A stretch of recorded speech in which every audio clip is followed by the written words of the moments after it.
Hallelujah. Thank you, Jesus. Had a good breakfast. Blessed to be here. Praise God. I am also blessed to be here. Praise God. So Papa has been teaching on one topic for the last 3 days. Persecution. So is the kingdom of God. Till God gives you a revelation to jump to another topic, you should not. And the masterpiece of Papa or Brother Johnson, as we called him, is the sower and the seed. You must be knowing, brother. The sower and the seed is the masterpiece of Brother Johnson. And I've said it before that during the COVID times, we were full of fear. And there was one platform what was ministering to the people was JCILM. Almost 18 to 20 hours in a day. And that time the teaching was mostly on thermometer and the thermostat. Whatever teaching was going on, but it will always have the word thermometer and thermostat. Then we got into godly marriage. And it went for almost 3-4 months. And that is how it works, my dear brothers and sisters. The Word of God is full. It does not end. And sometimes we want to learn a lot of things. But it is always good to stick to the basics. And I always say this. If you have a good foundation, this building is built on a good foundation that there are 2 floors above it. One this and another floor above this. Because there is a good foundation. So if we have a strong foundation of the Word of God, we shall always prosper. And I have told you when I was going through this infirmity, God told me to follow God's system. And once I came out of this, He said, you are going to teach. And I don't know how long it will be. It will be 3 to 6 months that this topic will go out from my mouth. That is how I learned from my spiritual guide, that is Brother Johnson. And that is how I have been following. If you see my YouTube, it will be, one teaching will be at least 17, 18 episodes. So, covering the entire thing. And yesterday when I was sitting in the presence of God, God gave me 2 words. Tend it and keep it. Genesis 2:15. Genesis 2:15.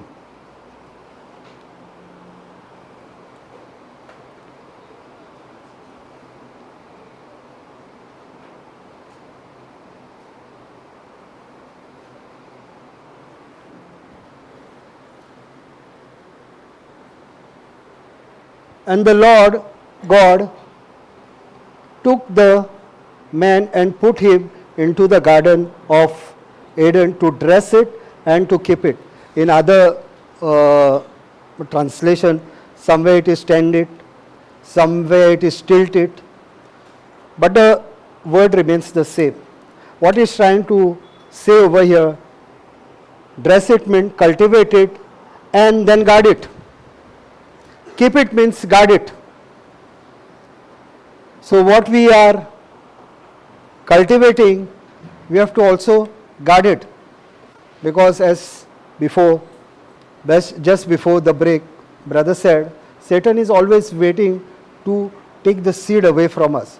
Last time when I was preaching, I spoke about the 4 soils. And in all these 3 soils we see Satan is trying to rob the word. So he's come to steal, kill and destroy. But Jesus said, I have come to give life, a life of abundance. So main purpose is life. And abundance is the byproduct. In the same way we see in Matthew 6:33.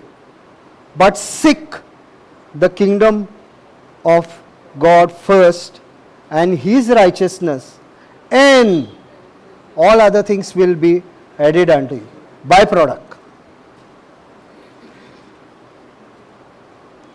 See, everywhere there is a byproduct that is going to come along with you when you do certain things.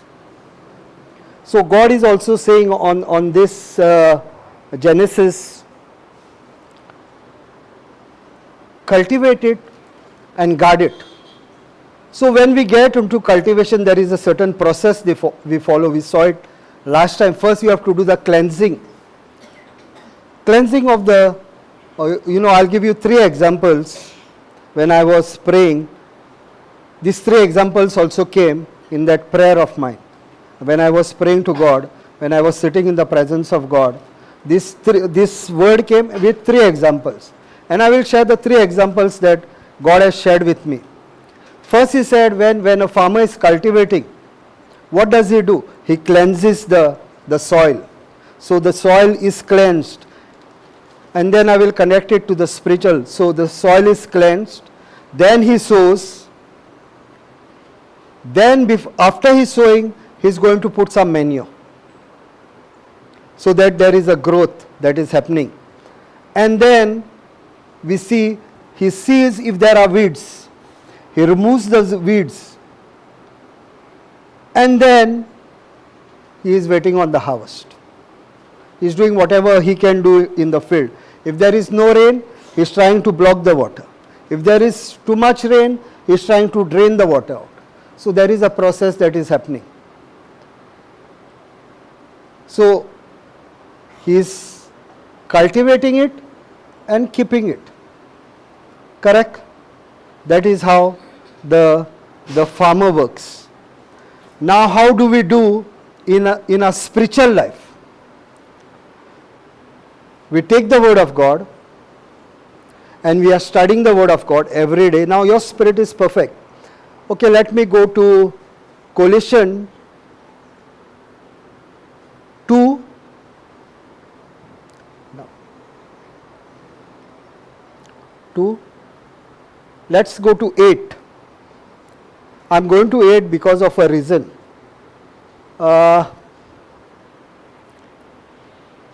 Be aware lest any man spoil you through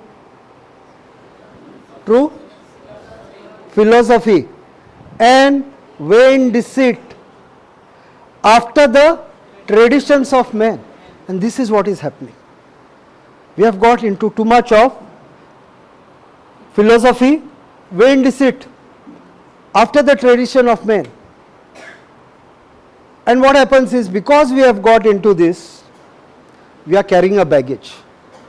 Because we have been taught in a particular way, in tradition, in cultures, and a lot of things that are actually not required. That is not required. You stick to the word of God. I'm not saying traditions are bad, but traditions are contradicting the word of God, then it is bad.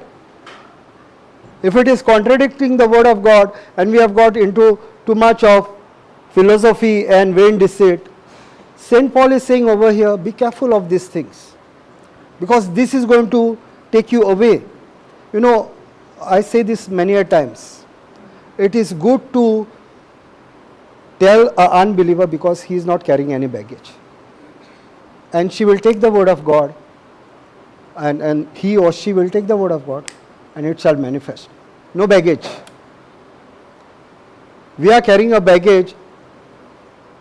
Some people have heard it for 50 years, some 40, some 30, some 20 years. So how do I get out of this baggage that I am carrying? Because you require to get out of this baggage. And brothers and sisters, what you do is, read this entire Colossians, then you understand. I will tell you why. I will go to 9, then I will tell you why.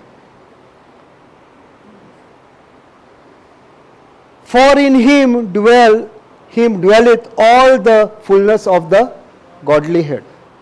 For in him is Jesus, dwells all the fullness of the Godhead, and you are complete in him, which is the head of all principalities and powers.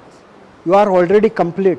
When you have accepted Jesus as your Lord, God and Savior, now we have done certain things. We have also accepted Jesus Christ as our Lord, God and Savior.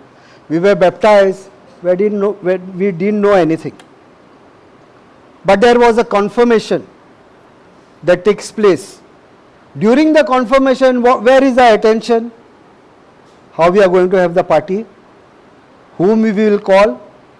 And the actual meaning of that confirmation, we are not taking it. See, we declare in our mouth every Easter that Jesus died for us. Every Easter we do this confession. But we do it like a poetry. We say the Our Father, but we say it like a poetry. We are not understanding the word that we are confessing. Our Father in heaven, holy be your name. Your kingdom come. But whose kingdom are we working for? Our kingdom. Whose will we are doing? Our will. But we are confessing. That is why aligning yourself to the word of God. Romans 12:2, and every preacher who is preaching here, I'm saying read this entire thing is because you will understand what Saint Paul is saying about this in the entire Colossians 2, what he is saying about what we are in Christ. So what happens is, I will tell you, I'll go to only Matthew. Matthew 1 and 2 speaks about the birth of Christ, okay, and the ministry of John the Baptist. 3, he baptizes Jesus. 1 and 2 is the early life, maybe around 2 years or 3 years of Jesus. From 3 years, jump of 30 years. You see, there is a jump of 30 years. From Matthew 1 and 2, there is a jump of 30 years. And then it talks about John's ministry. 4th is speaking about Jesus' ministry. First being led into the wilderness, how he replies to Satan, and then how he starts healing. 5th, 6th, 7th, he is teaching you on the kingdom of God. And then it continues. Then he is exercising, then he is preaching. In 5th, he is teaching you the Beatitudes. How you can have the kingdom of God. Do's, don'ts. 4th, 5th, 6th, 7th. Do's and don'ts. And that is why, but means there is something above. You see, when there is a but, means there is something above. That you have to read to connect yourself what the but is all about. But seek the kingdom of God and his righteousness, and all other things will be added unto it. But what happens is, many a times we say, seek the kingdom of God and his righteousness, and all other things will be added unto you. You forgot the but. If you forget the but, you didn't understand what he said on top. So, because Bible was never written in paragraphs, in scriptures, it was written like a letter. For a good understanding, now it has been done this way that if I say Philippians 4:19, you know exactly where you have to go. Again in Philippians 4:19 it says, but my God shall supply all your need according to the riches in Christ Jesus. There is a but. That means before the but, what is St. Paul saying? Because you all supplied my needs when I had all these needs to minister to these people, not in Philippines, but when he was ministering to other people. The people of Philippines were supplying his needs. And that is why saying, but my God will supply all your needs. Because he supplied his needs, he is praying that God will supply all your needs according to the riches in Christ Jesus. So every word but will tell you that there is something above. So if we take the scripture from the middle, that is why I said you read Colossians, so that you will understand what is the context of 2. Because always remember, when you are reading the Bible, it is a letter format. And letter format, you don't put 1, 2, 3, 4, you don't put. You write it in a normal way, like a letter. And when you read the letter, if you read in the middle, how will you understand what she spoke first? See, when you are writing a letter, now when my wife was my girlfriend, and that time there were no phones, hardly any phones, I would write a letter, she will write a letter. If I had picked only the middle part, what will I understand what she said before? Practically. Does it make sense? You will not understand, no? In the same way, this is a love letter that as God has written for us, His plans, His will, and kept for us. But if we take a middle scripture, we will not understand. So that is why it is always to start from the start, try to understand the thought of God, and it is not going to be in that I said 5, 6 and 7 speaks about the kingdom of God. What is the kingdom of God? 5, 6 and 7. That includes do's and don'ts. You do this, you don't do this. A practical example he is giving. You can't be on 2 boats at one time. You can be either in the world, or you can either be in the word. That is what he is trying to tell. So we will go to Romans 12:2.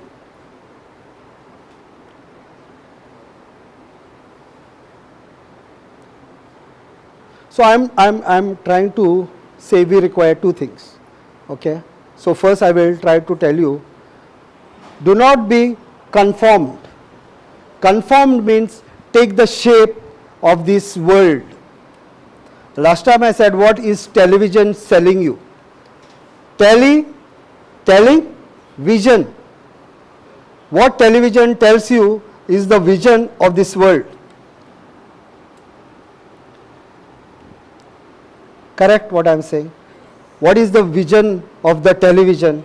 It's telling you the vision of this world. Bible is telling the vision of God.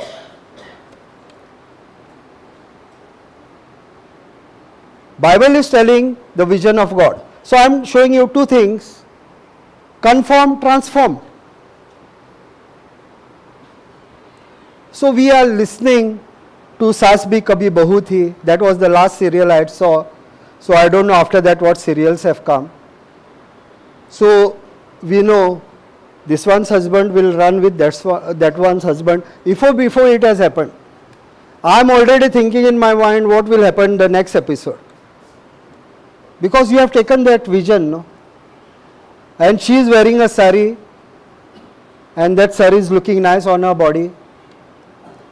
So what I am doing is I am going online and I am checking if this sari is available. What I did, I purchased a sari also. It is selling you a vision. It is selling the lifestyle of this world. What does a person who is what do you call? The one who makes images, sculpture, the one who does images. What he does, what he is getting in his mind is that what he is preparing.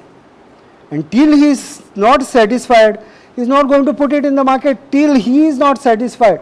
In the same way, God is saying, do not be conformed to this world. You know, that is why I am saying COVID was a blessing. Because our TV also went off from COVID. Our TV also went off from COVID.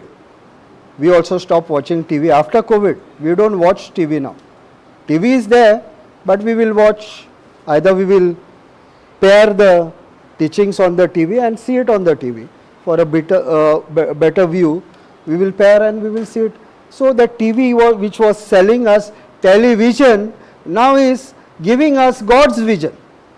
The same TV can be used for the benefit of the kingdom of God. That is what it is trying to tell us is, don't take the worldly view, because the worldly view will only tell you about the world. See, why we are getting into the world more is because we are taking the vision of this earth that is selling us. I've said last time, whatever is beneath, whatever is above, came from the beneath. And there are maybe hundred of laws that man has not tapped yet into. Hundred of laws that man has not tapped into as yet.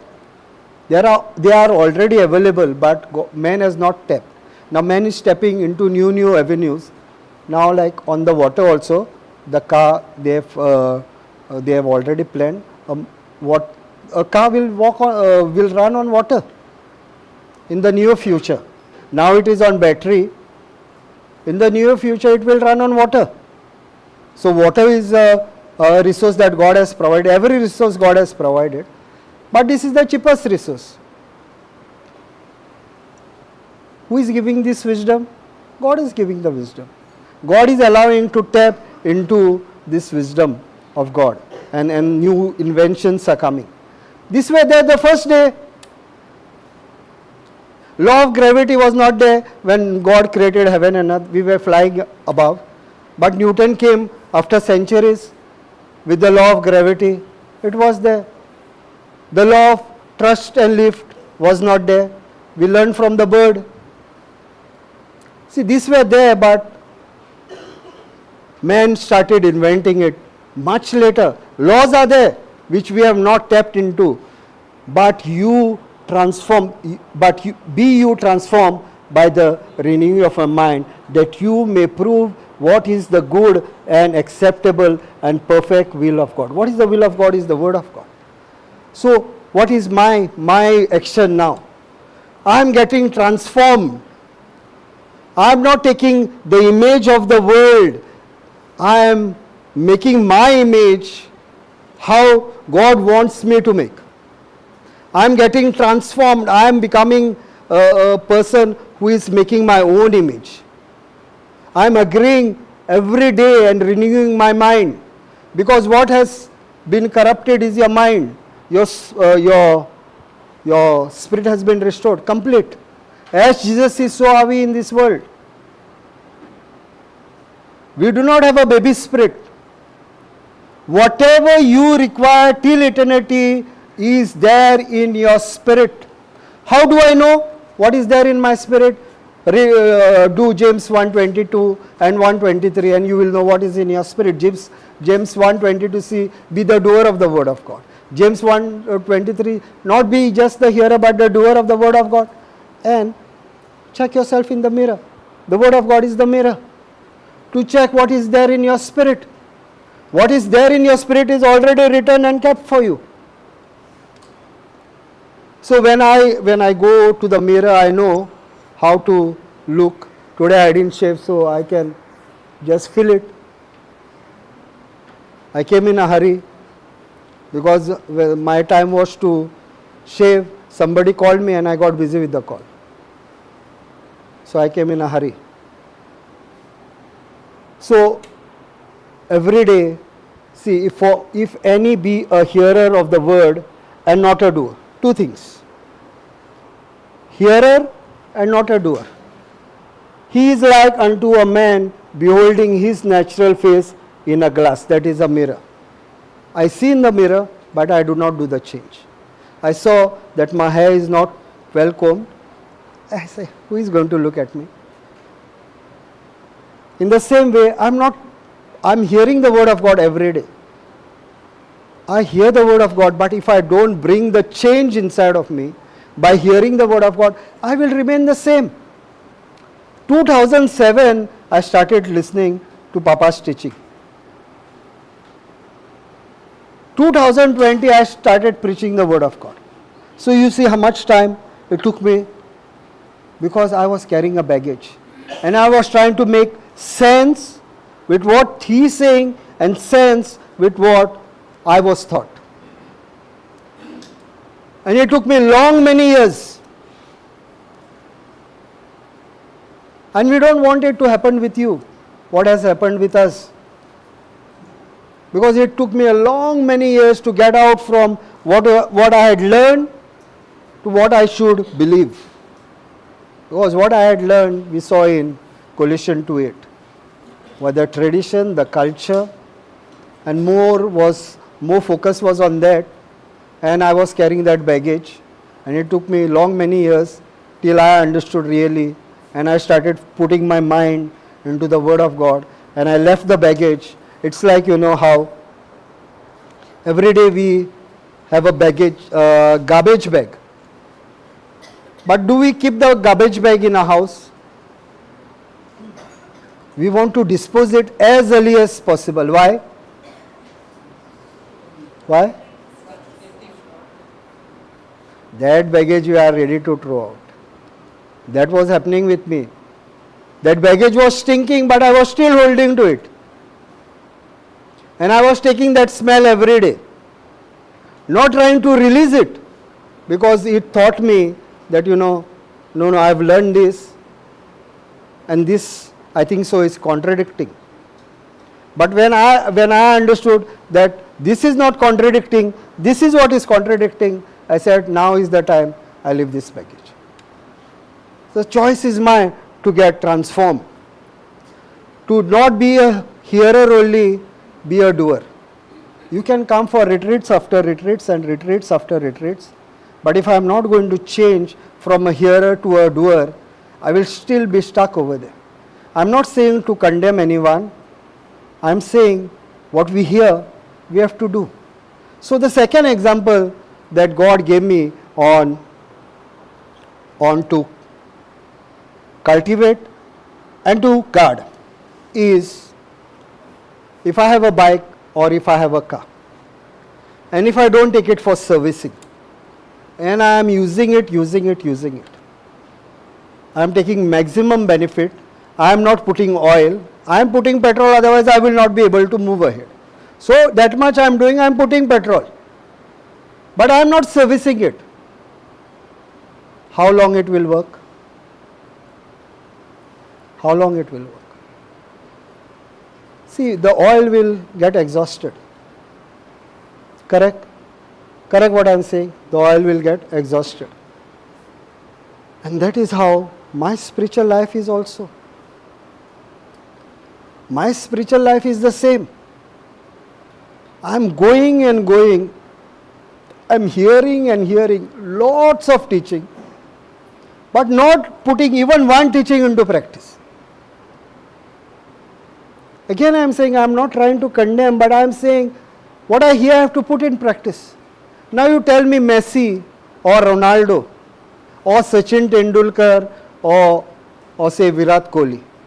Do you think they just became big stars not by practicing? They learn and they practice every day. They went to the gym, they build the muscles, because this is all they require over there. And Jesus is the perfecter and pioneer of our faith. He is the founder and perfecter of our faith. So we don't have to do something supernatural. You know what God says about us is important. What God says about us. How many of you all receive Say It Like You Mean It? How many over here receive Say It Like You Mean It from JCILM? You receive. Okay, if you all are not receiving now, you all will be receiving once your numbers are registered over there. They will be sending it to you every day. I confess it not only for myself, I confess it for my children, I confess it for my wife. And if I would have said it only for myself, it will take me 15 minutes. But because I am confessing for 3 others, my wife and my children, I am not confessing my wife and my children, no, separate. I am confessing one line, my children are anointed, my wife is anointed, I am anointed. So 3 times. And when I was doing this yesterday, I'll tell you what happened. When I was doing this yesterday, Holy Spirit reminded me, stop your confession. There are 2 things that you didn't do today. And he said, do those 2 things. One, I had to do something very urgent. He said, stop the confession. You continue after doing that. So I stopped the confession I did the first thing that he told me. Second, I had told somebody that we will get into an agreement prayer. He said, get into that. So by that time, because it had become quite late, it was almost 11:30 when I was doing this confession, 11:30 in the night. They had already done the confession because that girl's husband came late. So she had already done the confession. And when I went over to my WhatsApp, I saw that the confession was made. So I said, both are done. Then I started my confession. I confess every day my identity in Christ. Why I am telling you, we should do it. What do God says about me? Every day I am saying what God says about me. I am renewed in my mind every day. Who God is saying I am. He is saying, Brother Johnson has also touched on this, I am the salt of the earth. Did he say in the pressure cooker? I am the salt in the pressure cooker. Then it will be only for the rice or whatever you are cooking, it will bring taste. But if you are the salt of the earth, you will be a taste maker to everyone. You will preserve everyone. And the best example is of the tree. What does the tree does? It takes the sun, it gives you shadow. It bears fruits, but never eat one. Which tree is eating its own fruit? We are Christian. We should not. God is going to give you fruit. But more of our fruit is for somebody else. This is a Christian life. Then again, you are the light of the world. Not for yourself. Not only for yourself and your family. You are the light of the world, God is saying. First he said earth, then he said the world. So it means the same. The earth and the world remains the same. My light is to radiate to others. Because who is living in me? So whose light is in me? Christ. His light is radiating through me. Because see, even God requires my body. The Holy Spirit is the the word of God says in 1 Corinthians 2:16, don't you know that your body is the 1 Corinthians 6:19, don't you know that your body is the temple of the Holy Spirit? So my body is the temple of the Holy Spirit. So the Holy Spirit requires my body. What does Satan require? Again my body. So what I am renewing my mind with, that is what is going to happen. So what? Know you not that your body is the temple of the Holy Ghost which is in you, which you have of God, and you are not of your own. Because you have been purchased. Once the anointing of the Holy Spirit is upon you, you are same like Jesus. 101% like Jesus. Acts 10:38, put sister, let's confirm it with the word of God. If we are 100% like Jesus,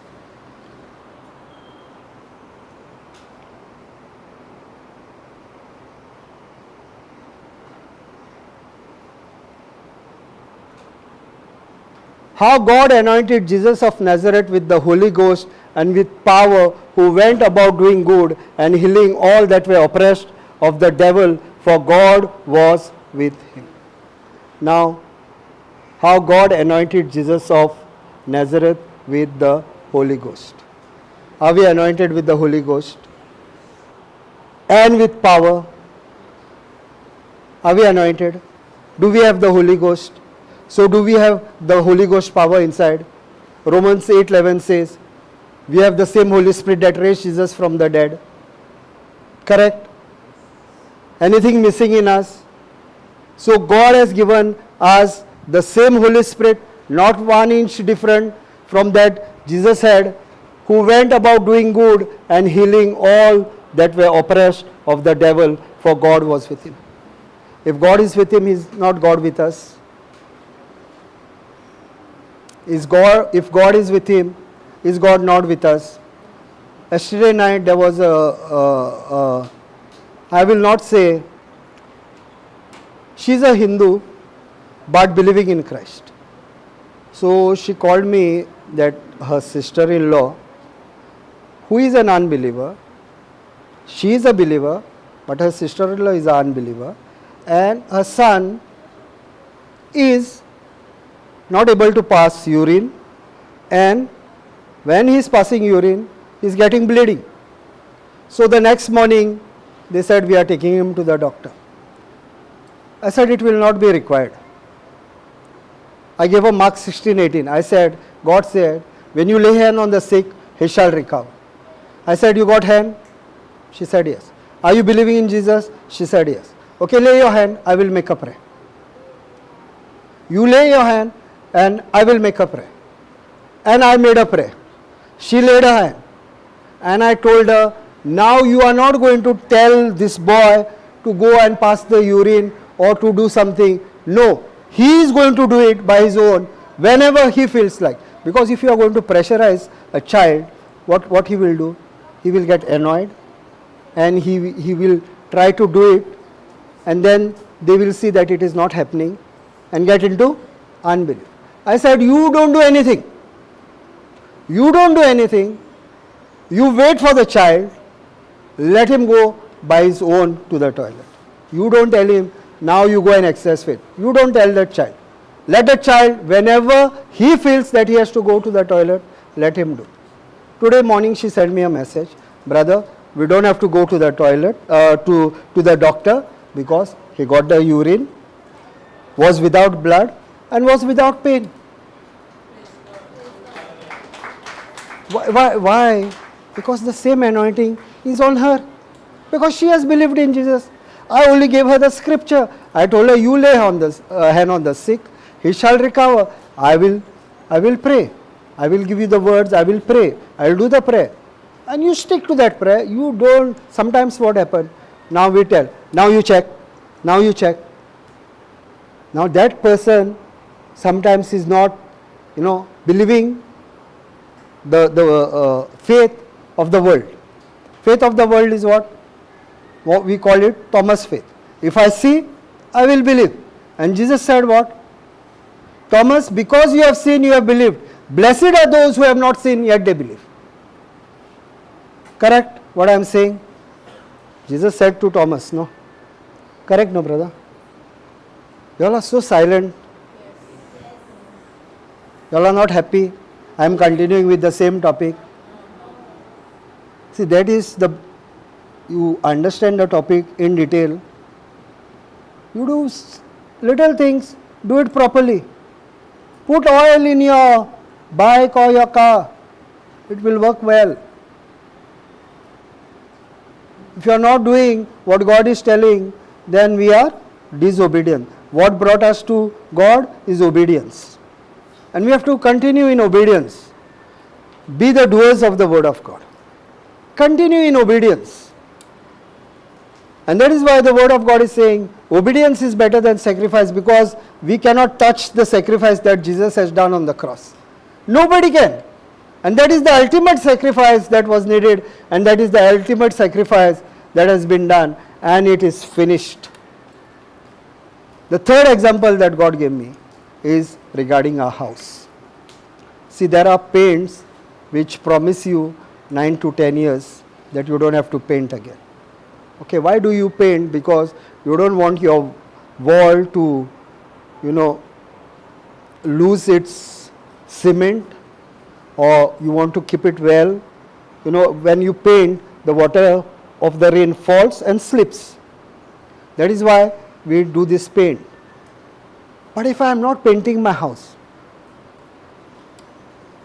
and I am thinking always about the expenses, I am not painting the house, what will happen to the house? It will slowly, the cement will start falling. The effect will come in the inside of the room, because it is soaking water. It will start coming inside of the room. So is this practical examples? In the same way, if we just hear and not do, then we are still stuck. And we are not doing what God has promised us to do. Very simple things. John 14:12 tells us that God wants us to live in the supernatural. Live in the supernatural. because he knows who we are in Christ. Verily, verily, I say unto you, he that believeth on me, the works that I do, shall he do also. The work that Jesus has done, you will do. He's saying, no problem, you can do it. But, and greater works than this shall he do, because I go unto my Father. He's saying, I will be there for you. I will never leave you nor forsake you. Not only will you do what I have done, but you will do greater things than what I have done. And we saw when the disciples were living, their life was supernatural. They did exactly and greater miracles than Jesus has done. They raised the dead from, their dead to life. The shadow of Peter will heal people. The handkerchief of Paul, if people placed on them, that person will get healed. Is it not possible today? We saw example what happened yesterday. And there are so many examples that I can give and testimonies that I can give. I've shared my daughter's testimony many a times over here. My daughter had a problem with her heart. Her arteries were in the opposite direction. And it was in 2003. So 20 years ago, you understand what even the medical science was quite behind. 20 years the medical science has gone up much ahead. So I had this problem. One of my friends, who is also in the police department, had a similar problem. So the doctor told me, why don't you talk to him and he will guide you what you have to do. So this friend of mine, he had taken his daughter to Chennai, Madras Medical College in Chennai. And when we went over there, the doctors will speak the fact. And I was not in the Word of God, but I was listening to a lot of teachings. I was still there in the Word of God, but not believing a lot of things, because I had too much of baggage inside of me. I was not believing. But that time God helped me to believe. And He gave me John 9:3. Yes, John 9:3, I think so.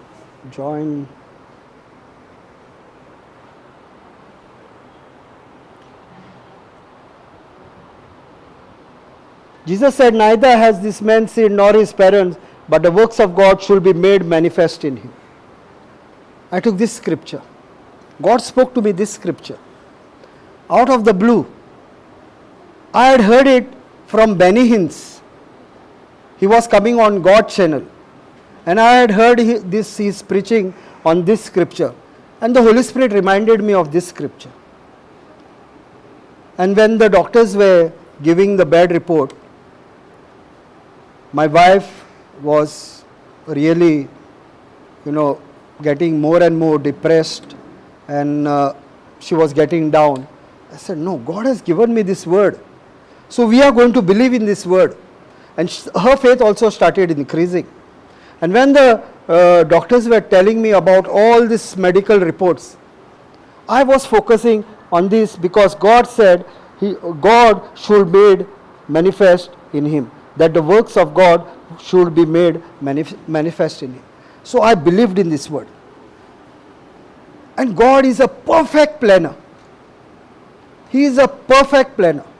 The doctor who was supposed to operate my daughter had to fly to America. You will say, what a perfect planner. Who is the best? Dr. Chirian, his name was. He was the best doctor that time, available for heart diseases. He was the best doctor. But he flew to America. He had an urgent conference called, and he flew to America. For him to come back, we had to wait 8 days. I didn't have the money. I had only 10,000 rupees in my pocket. But the department, I had a medical reimbursement that I could do later on. So I went over there, but still I had to carry cash. So somehow many people helped me during that time, because God speaks to people, and people helped me. And this doctor flew to America. But the doctor who was there, the next doctor, assistant doctor, was Dr. Robert. He was from Goa. So that is why I am saying God is a perfect planner. He understood me. A Goan will understand a Goan. And he told me, I have never done an operation by my own, but I assisted him in all his operation. Are you going to believe in me? I said, I am not going to believe in you, but I believe one thing. He is a Christian doctor, so I said, I believe in one thing, that God is going to use your hand, because he spoke me this word, that the works of God should be made manifest in him. That he is going to use your hand and he is going to operate my daughter. The operation went for 16 hours. And I and my wife are praying down, just speaking this scripture. We are praying that God, you are using the doctor's hand. She's put on artificial ventilators for 2 days. Can't see her face, all tubes everywhere. My wife also is troubled in her heart. But as she saw this, her recovery was super fast. I am telling you, my dear brothers and sisters, her recovery was super fast. Because we believed in this word in difficult times. And God is not a respecter of person. He is pleased by faith. He is not moving because of our faith, but he is pleased by faith. And every time Jesus said, it is your faith that has made you well. You see, God says it is your faith that has made you well. He is not saying, I am doing something. He is saying, it is your faith that has made you well. God is pleased by the faith of his people. Hebrews 11:6. Hebrews 11:6 says, without faith you cannot please God, because when you come to him, you must believe that he exists and that he rewards the one who diligently seeks him. The reward was already there. The reward was already there. And now my daughter is 20. She is perfect. She can do all things to Christ Jesus who strengthens her. She is a chef. God perfected everything. Not only perfected her internal organs, perfected her entire life. Because when she saw the glory of God manifest in a physical body, she started believing in God. She was small, but when we told her her life, how God touched her, now she believes in Jesus. And if we are not sometimes, if sometimes we are worried, my wife is worried, or my other daughters are worried about her younger sister not coming home, she will ask them, where your angels went? My angels are with me. Where your angels went? She's telling, God has put his angels around me. They will bring me home safely. Don't worry. Where your angels went that you all are not believing? I have my angels with me. So the more you are going to align yourself, my dear brothers and sisters, we will not be conformed to this world, but we will be transformed. So the journey is every day, not someday. Let's go to John 15:1, just to confirm that it should not be one day, it should be every day. I am the true vine and my Father is the husbandman, means the gardener. He is the gardener who takes care of, the vine belongs to the gardener. Now, can the vine on its own do changes in itself, or we require a gardener? We require a gardener, right? To do the changes, because the tree cannot do something on its own. every branch in me that beareth not fruit, he takes away, and every branch that beareth fruit, he purges it, that it may bring forth more fruit. In other translation, if you go to NKJV,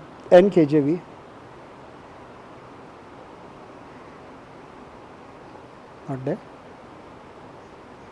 Yeah. Prunes. So when there is creepers grown on the tree, can the tree throw the creepers out? Can the tree by itself throw the creepers out?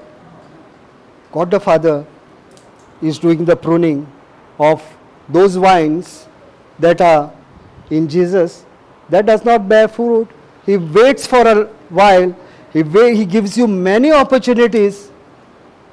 And if you are not bearing fruit but only eating from Jesus, the sap that is coming from him, and you are not benefiting the kingdom of God, the word of God says, every branch in me that does not bear fruit, he takes away, and every branch that bears fruit, he prunes. That is why last time I said, if you require pruning, you have to go to God the Father. How will he prune? Through the word of God. Definitely through the word of God, through the Holy Spirit.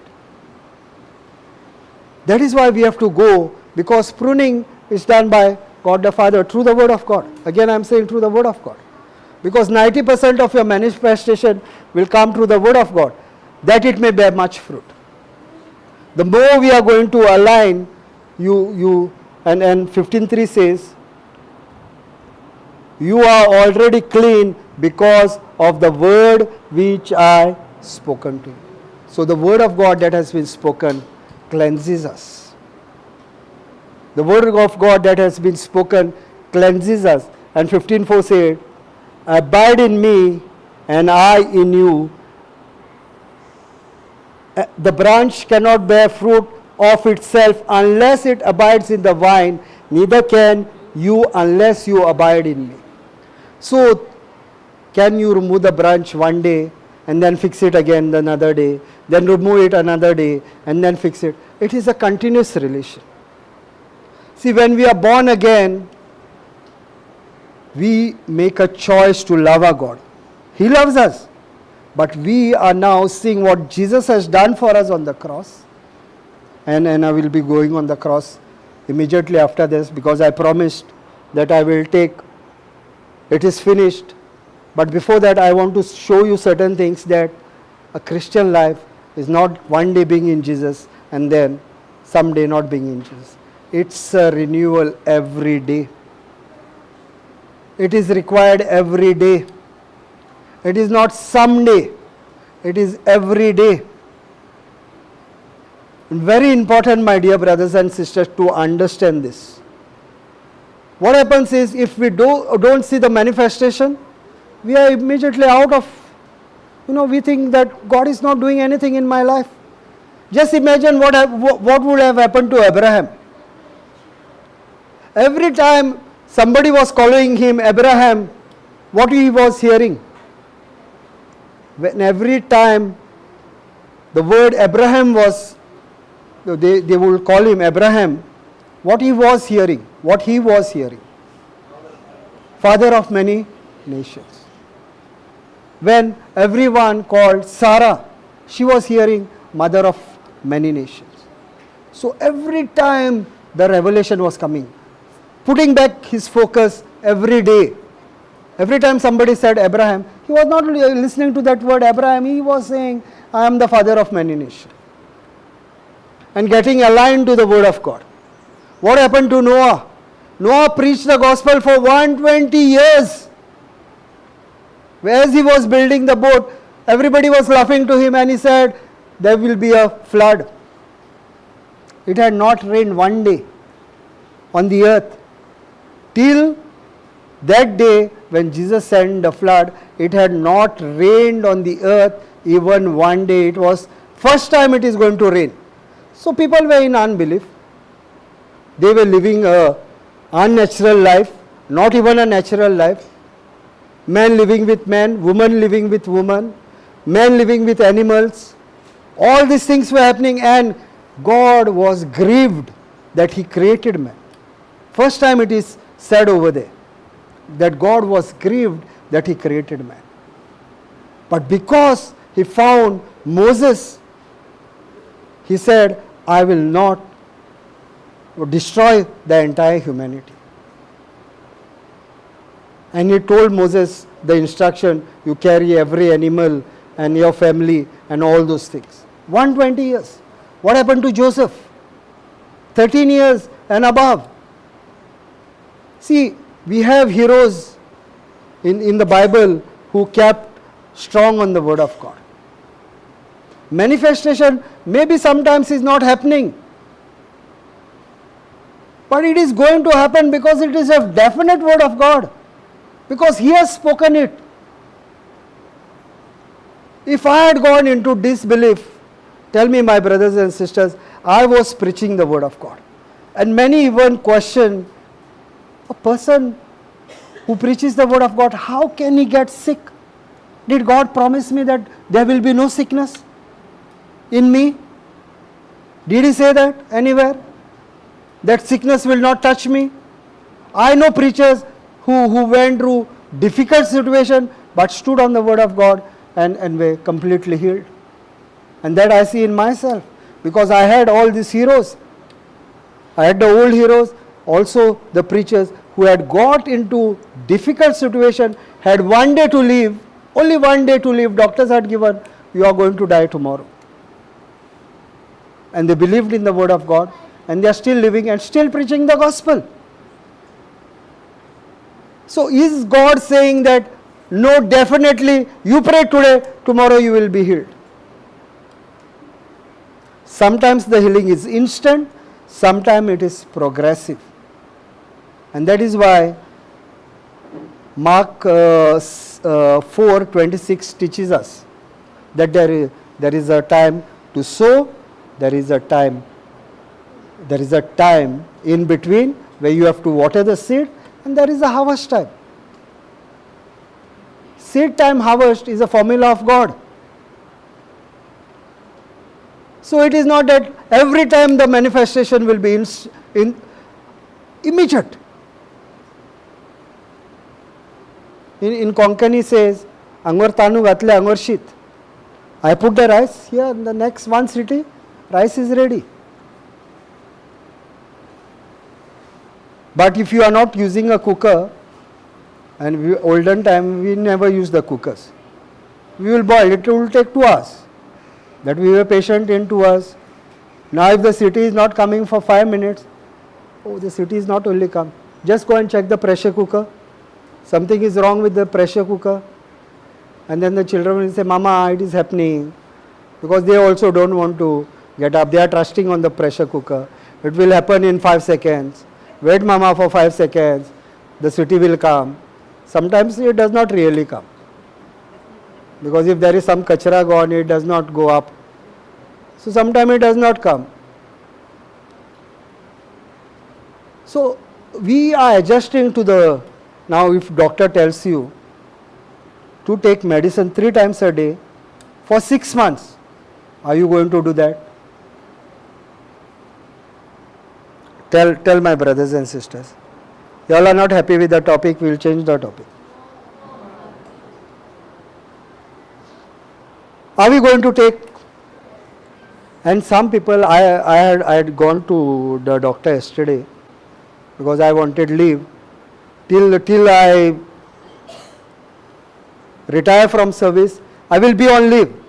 I have sufficient leave, so I will exhaust my leave. So I go and tell the doctors that say I am for retirement. Give me leave till I retire. So they are more than happy. Doctors are more understanding. They are happy I am retiring from service.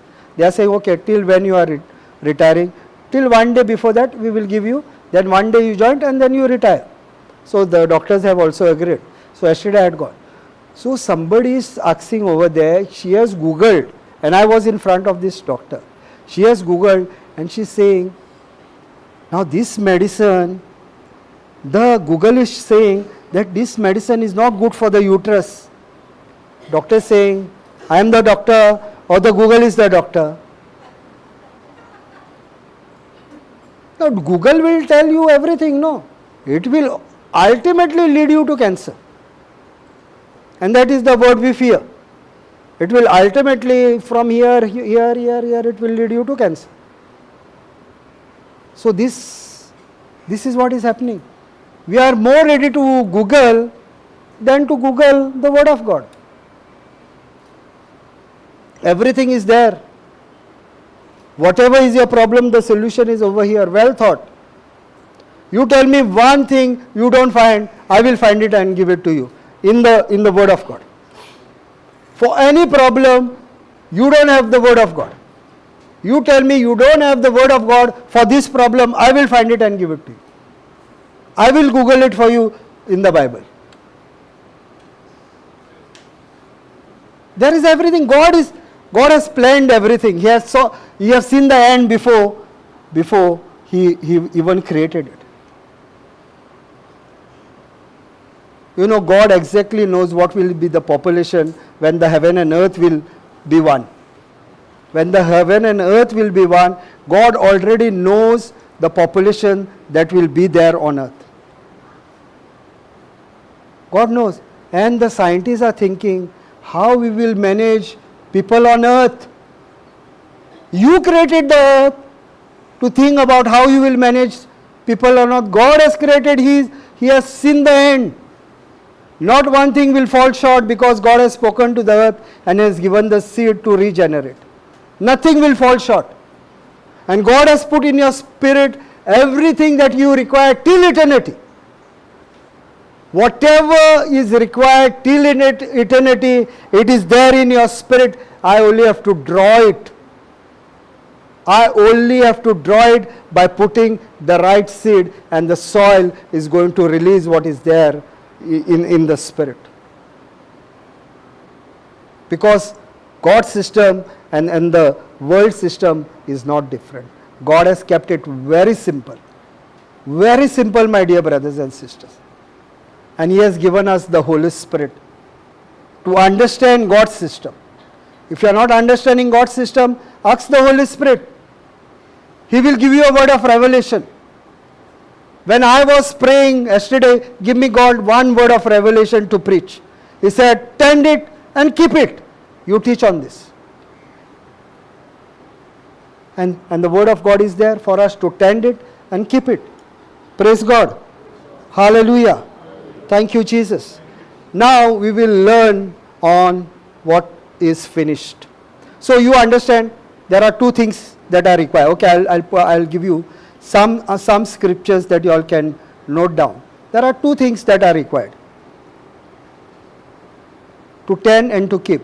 I gave you Romans 12:2, Ephesians 2:8 and 9, grace and faith. See, both are required.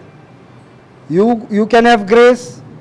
If you don't have faith, you can't appropriate what God has done. Ephesians 2:8 and 9. 2:8 and 9. Genesis 1:2, Genesis 1:2 and Genesis 1:3. God is saying, don't speak your problems. Speak the solution. What is your problem? What you see, what you feel, what you taste, what you hear. God had given it for you to understand what you require for your physical body, but Satan is using the five senses to trouble us every day. So God is saying the first principle that God laid in the kingdom of God, don't speak your problem, speak the solution. Genesis 1:2 and Genesis 1:3. So you always require two things, the soil and the seed. We saw in Genesis 1. We saw God gave the command to the earth. And then He said, let the regeneration happen through the seed. So regeneration will happen through the seed. Now, my job is to put the seed. if I want mangoes, what will I do? Plant a mango tree or throw the mango seed in the ground, and the ground will bring the tree, and then the harvest is there. And the good thing is that mango tree does not eat mangoes. You all have any mango tree that is eating mangoes? Papaya tree does not eat papayas. It is always for others. Always for others. So is our Christian life. I received Jesus and my job is to go and give Jesus. See, I can tell my family members. That is the initial stage.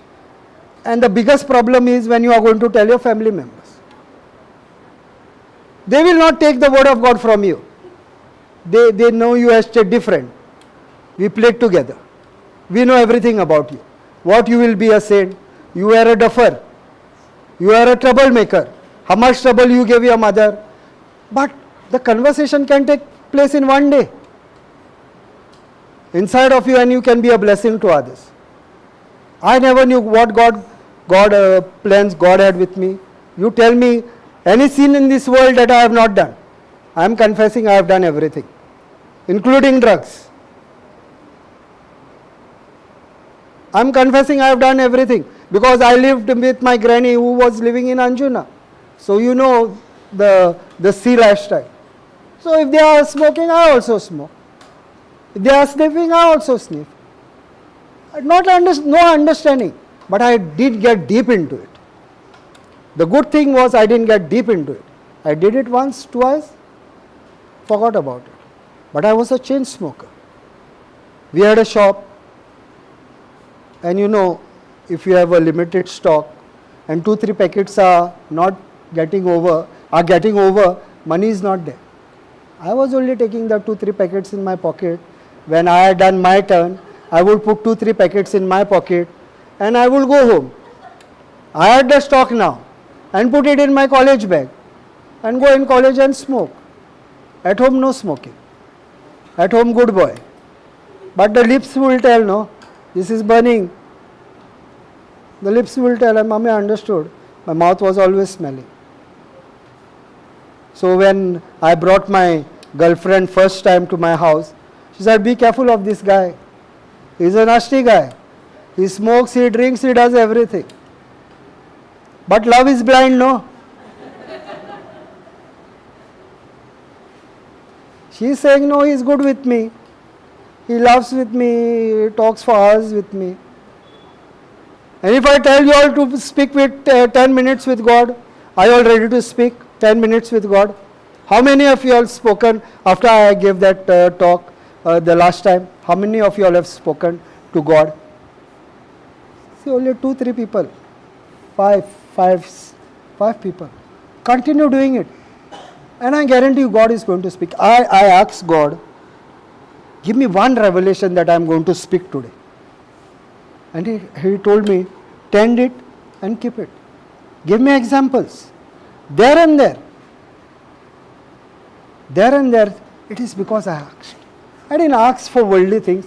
I said, give me one word of revelation, what I should preach. And I do it every time I am preaching. Now today is my Bible class in Konkani. I will be preaching the same thing. So God knows, I have an English class, I have a Konkani class. So I have spoken about the finished work. Today I will tell them about the byproduct. So I will tell you all the finished work and including the byproduct that comes with his finished work. So now we will go into the finished work. So this is clear about tending it and keeping it, cultivating and guarding what you have.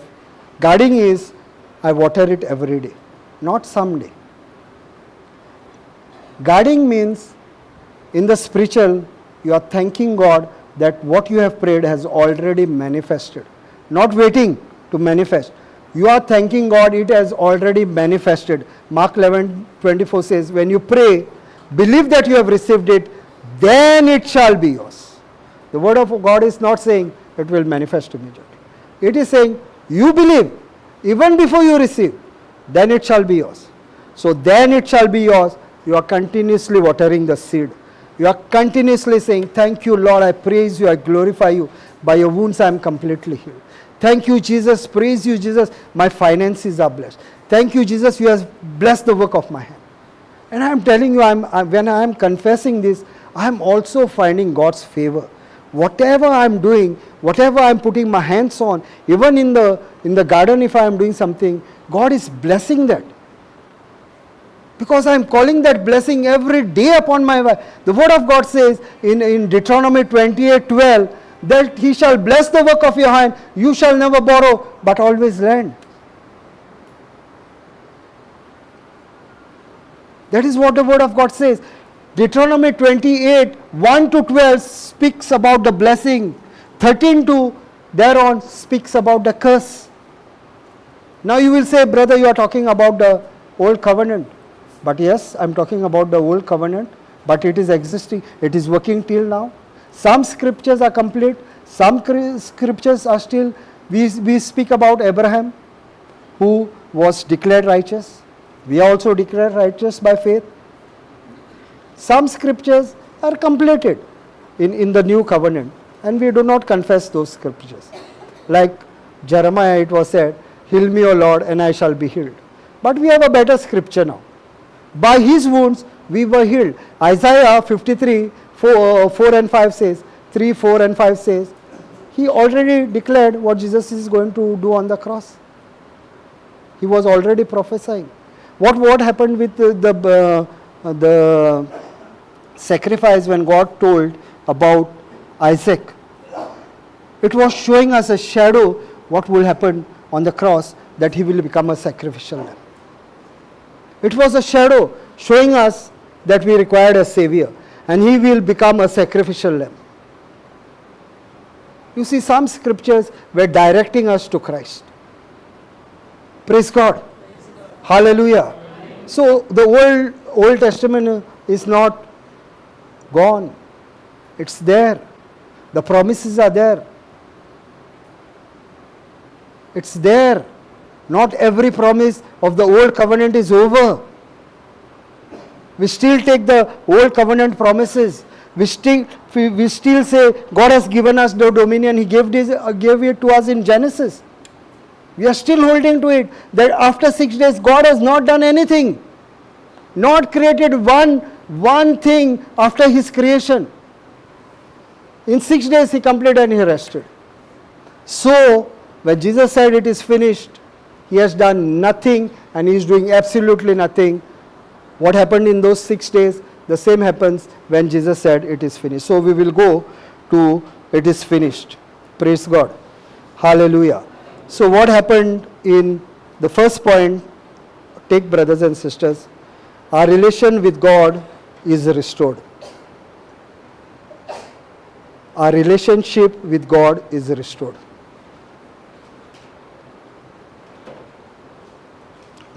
Okay. No, this is the second point. Take the first point. God's holy wrath is fully satisfied. First point is God's holy wrath is fully satisfied. Yeah, God's holy wrath is fully satisfied.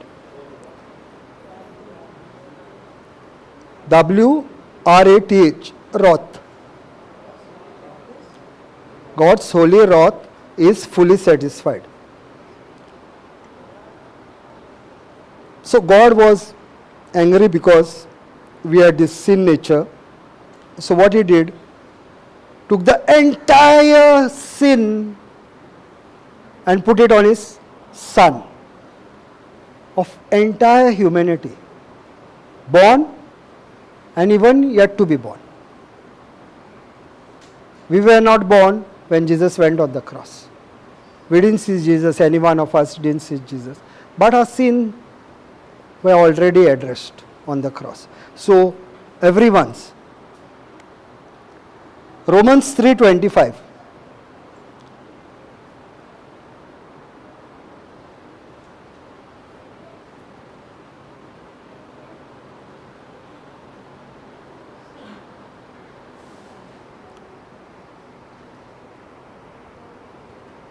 Please read.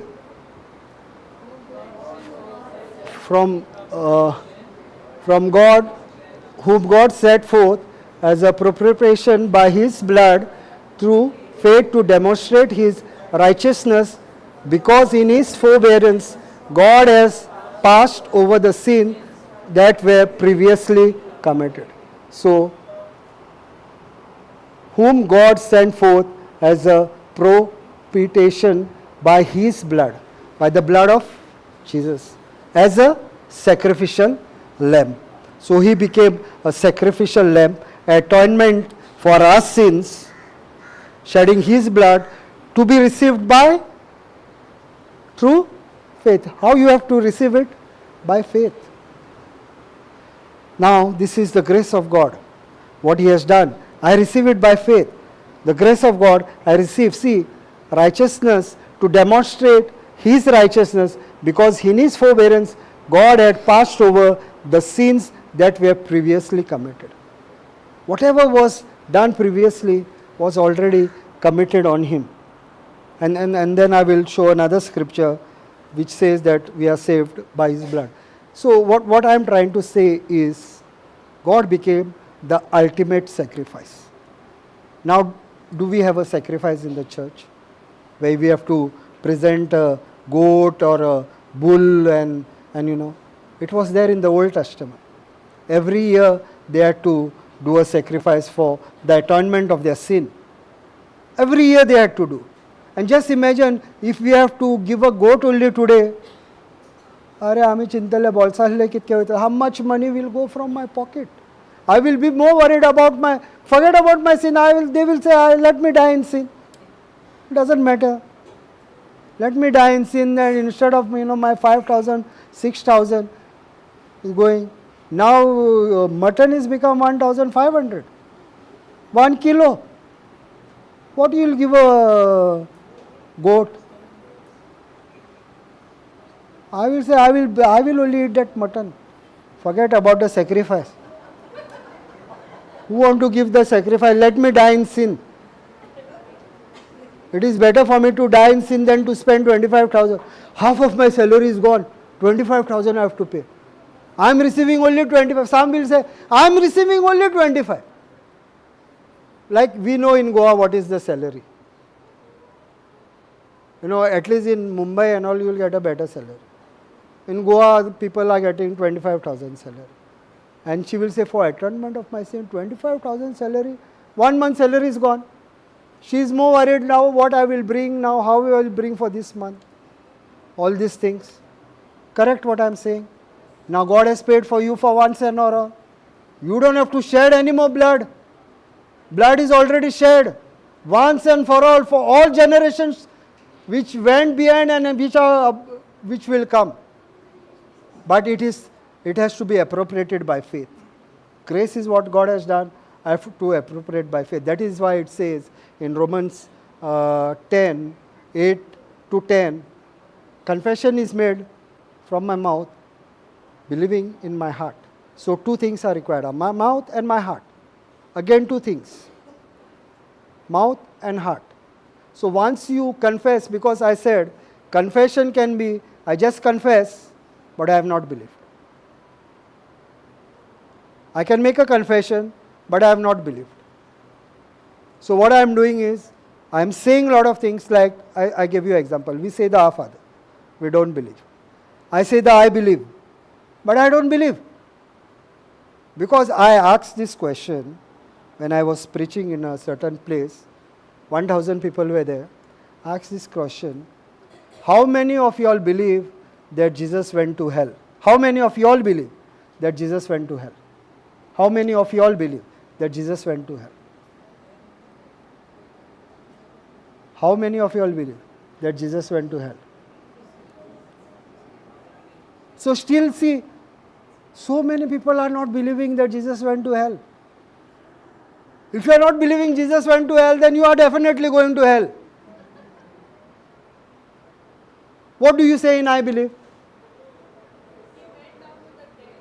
Yeah, that dead means hell only, no. What is dead means? He is going and sleeping with the dead. Every time somebody is dying, he is going and sleeping with the dead. Dead means hell, no. He went down to, the words are like in Konkan it says proper hell. So he went down to hell. He went down the deeper part of the earth, Samase. The word of God says he went to the deeper part of the earth. So he went down to hell to cancel hell for us. He cancelled hell for every believer who believes in Christ, who is abiding in Him, and He abides in them. He has cancelled hell once and for all. He made a highway for you to heaven. And if you are not believing that Jesus didn't go to hell, I am telling you, my dear brothers and sisters, you are still living in the law of sin and death. Better believe that Jesus cancelled hell for me so that I may have a place in heaven through His Son Jesus Christ. Not because what I have done, but because what Jesus has done for us. And many of us don't believe this because we are saying, Jesus is a holy God. How can He go to hell? He went to hell to give us heaven, my dear brothers and sisters. If He has not gone to hell, we were destined to go to hell because one sin, whether you rob 1 rupee or you become a dacoit and you have robbed crores of rupees, you are still robbing. You have still broken the law. But Jesus kept the law perfectly so that even if we miss, because of His performance, I can say, Jesus, I missed, but you performed, and I will try to be maximum obedient to the word of God. I will not just be the hearer, but the doer of the word of God. And how can it be possible? By the Holy Spirit. We are obedient because God, the obedient God, lives inside of us. It is not because of our performance. I am telling you, my dear brothers and sisters, if anyone seated over here is thinking that Jesus has not gone into hell, then please, Brother Jude, pressure machine, huh? We have pressure machine. We will have to check the pressure. We have to check our pressure. Whether we are living in the right understanding. If Jesus has not gone into hell, we are destined to go to hell. The quicker you understand this, that Jesus went to hell so that He cancelled hell for us and He has created a highway to heaven, we are going to go there. That is what Ephesians 4, 5, 6, 7, 8, 9 says. The day we have been saved, we are seated with Him at the right hand of the Father. Not when we are going to die. The day we believed in Him. Because now, that does not mean it will be coming by default. Many of us, say this way. We are born again. So we can live a life because the day we are born again, God has given us heaven. Yes, God has given us a heaven, but there is also obedience that is required. God said, righteousness, right standing with God, His righteousness, right standing with God. Now how do I keep? If I have a house given to me by my father, I'll say, okay, let the house be on its own. If it is falling, let it fall. Then what He gave me, what I did? I lost what He gave me. So my job is to be abiding in the Word of God every day. Praise God. Hallelujah. Let's go to Romans 5:9.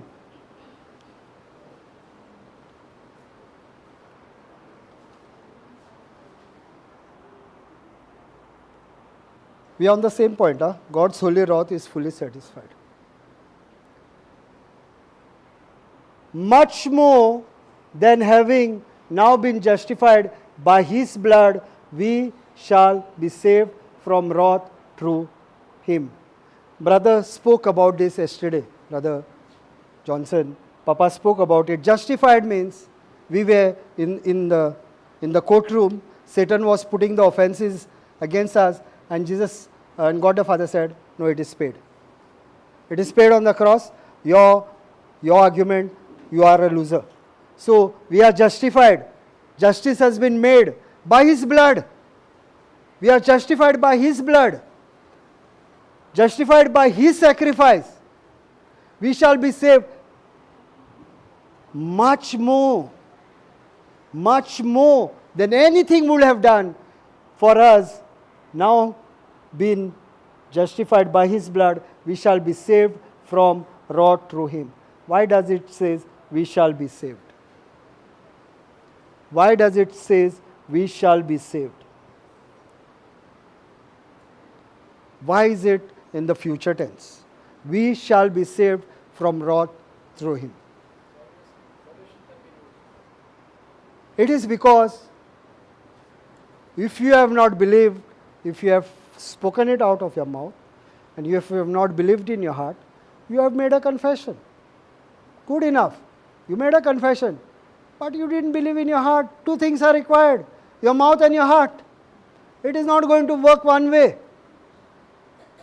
See, by grace through faith. So grace is what God has done. By faith I appropriate what He has done. By grace through faith we have been saved. Again here it is saying, we shall be saved only when we believe that this sacrifice was for me. Sister gave a teaching on Galatians 2:20. And that is the scripture that brought me to the Lord. I have been crucified. So I never say I say Raymond has been crucified. Raymond no longer lives. Christ lives in Raymond. So that is how I started speaking that scripture. Raymond has been crucified. Raymond no longer lives. Christ lives in Raymond. Now what I am saying, when Jesus died, I died with Him. When Jesus was buried, I was buried with Him. When Jesus went to hell, I went to hell. Price is paid. When He resurrected, I resurrected with Him. Now I no longer live. The flesh man that came from my mother's womb, I no longer live. I am dead. The flesh man is dead. Now the Raymond who is living is Christ living in Raymond. Raymond is there. Raymond is still there, but the flesh Raymond is dead. The one who came from his mother's womb is dead. Now I am born of God. Romans 1, 20, not Romans 1, 1 Peter 1:23.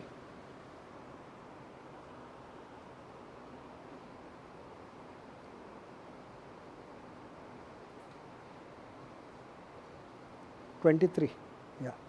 Having been born again, not of a corruptible. Having been born again means when I have accepted Jesus Christ as my Lord, God and Savior. That is what Jesus said. You have to be born again. In John 3, He says, you have to be born again. Jesus is very clear. Jesus is saying, you have to be born again. Born again how? Not of the corruptible seed, but the incorruptible seed through the Word of God, which lives and abides forever. Which lives and abides forever. So, just by saying that I am born again and I am going to live my life the way I want to live, it does not work. That is what St. Paul says in Romans 6:2, and he gives the entire description. Now that you are born again, that you should not your sin nature has been dealt. Now you are going to live the righteousness of God. And I told you all to read Romans 6 the last time, because now everything cannot be explained. So we will go to our relation with God is restored. The second point, our relationship with God is restored. This is what I told the last time. Because the wrath of sin was upon man, our relation with God was separated. We were separated from God. So our relation with God has been restored. Romans 5:8.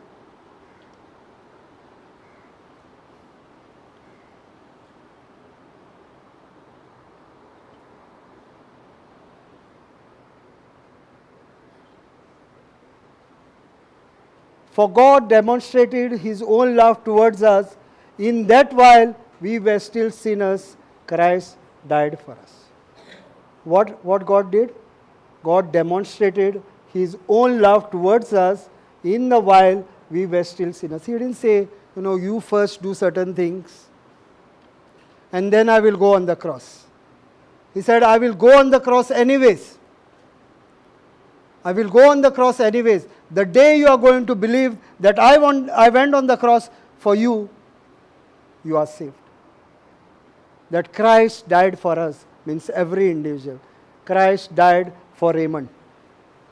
You are putting your name over here. Christ died for Gilbert. You are putting your name and you are taking that, you are making that scripture yours. I am saying Christ died for me. If I was the only one who was a sinner, if I was the only one who was the sinner and all the others were righteous, Christ would have still come for me. I guarantee you that. God's love is unconditional. God would have sent Christ for Raymond himself. That is the love of God. It is unconditional. It is agape. He does not perform the way we perform. You scratch my back and I will scratch your back. I will invite you for parties expecting that you will invite me for parties. Something they will say, for their wedding they didn't invite us. Why you want to invite them? Do we say this? Last time we invited them for our birthday, they didn't come. This year we will not invite them. Last time they didn't invite for their birthdays. This time we will not invite them. Is this happening? So our love is what? Conditional. So you scratch my back and I will scratch your back. If you give me a gift of 500 rupees, I guarantee you, you will give that person gift less than 500 or equivalent to 500. And write and keep, write and keep. Amka Sequeira, write and keep what who has given. He has given. I got married when? In 1995. And now they have only one daughter. She is marrying in 21. 500 he gave me in 1995. Now what was 500 in 1995? Just imagine. What was the value of 1995? In 1995, what was the value of 500 rupees? You just imagine. This is the natural thing I am speaking. 500 rupees will be 5,000 today. So what I will give that person? 500 rupees. She gave me 500 rupees, so I am going to give 500. This is what? You scratch my back, equivalent, I will scratch your back. If you scratch till here, I will also scratch till here. I will not go down here. No, is this not happening? No, these are practical things. No. Now, 1995, that person gave me 500. I must understand that its cost is. Now, I spent for my daughter's operation 3 lakhs. During 2003, just imagine 2003, I spent 3 lakhs. If that operation had become in 2023, how much lakhs I would have to spend? Will I have not spent, even it was 10 lakhs, because it is my daughter, I will spend 10 lakhs. See, our love is conditional. But God's love is unconditional. God's love is unconditional. He is not saying, you scratch my back, I will scratch your back. He is saying, no matter you are a sinner, I am going on the cross. When you believe in me, you are set free of everything. Whatever you did, you are set free. But, you do not continue in it. Then my sacrifice, you have not taken it seriously. See, and many a times, there should be a balance between grace and faith. Both the side there is a ditch. In village you have seen the roads, mostly in village. Now in the cities they have become big highways. And even in the on the, in the, for drainage that they keep, they put iron things and they cover. But in the village they don't put iron. They are open. If you go little this side, we will go in the ditch. If you go little this side, we will go in the ditch. So the side of grace also there is a ditch. The side of faith also there is a ditch.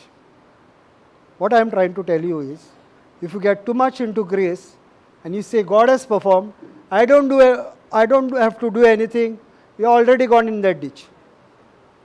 And if you are saying, I have faith, but I have faith in what I can do and all of those things on my performance, you are still going in that ditch.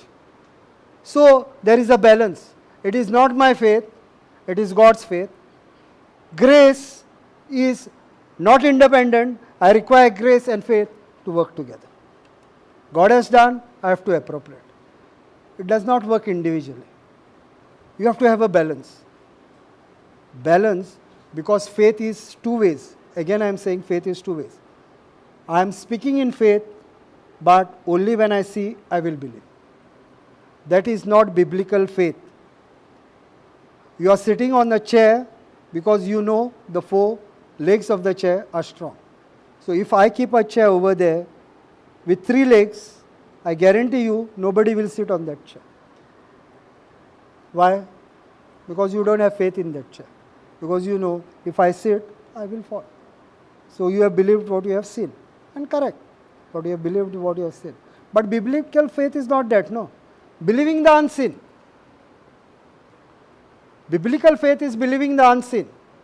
Appropriating by faith what God has done. Not being too much in faith, then I go into that ditch. Not appropriating what Jesus has done, then I am too much in faith and I don't have the balance.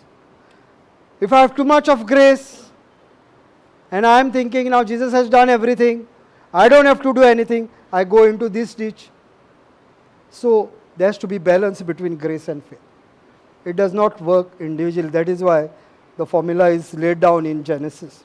How we require both the soil and the seed. And every time the soil you have to clean. The seed will bring off its kind. The formula is well laid, how the regeneration will happen. You know, there are many who don't have children. And Satan is talking. You are childless, you are praying, nothing is happening. But you stick to your faith. Abraham, Sarah. Zacharias, Elizabeth. Of the New Testament. Why did he make Zacharias dumb? Because he was speaking unbelief. He said, how is it possible? We are in our old age, how is it possible? Now he was a priest. He was a priest. Zacharias was a priest. He knew the old covenant. Didn't he know that Abraham had children? Was he not preaching? But he got into unbelief and he said, the angel said to him, till this come to pass, you will remain dumb. The day John the Baptist was given the name, his mouth was released. Now you speak what you want to speak of unbelief. But then he prophesies later on in Luke 1:60 onwards, he prophesies what his son will be. Because that message he had received. Praise God. Hallelujah. Thank you, Jesus. So we'll go to Romans 5:10 and 11.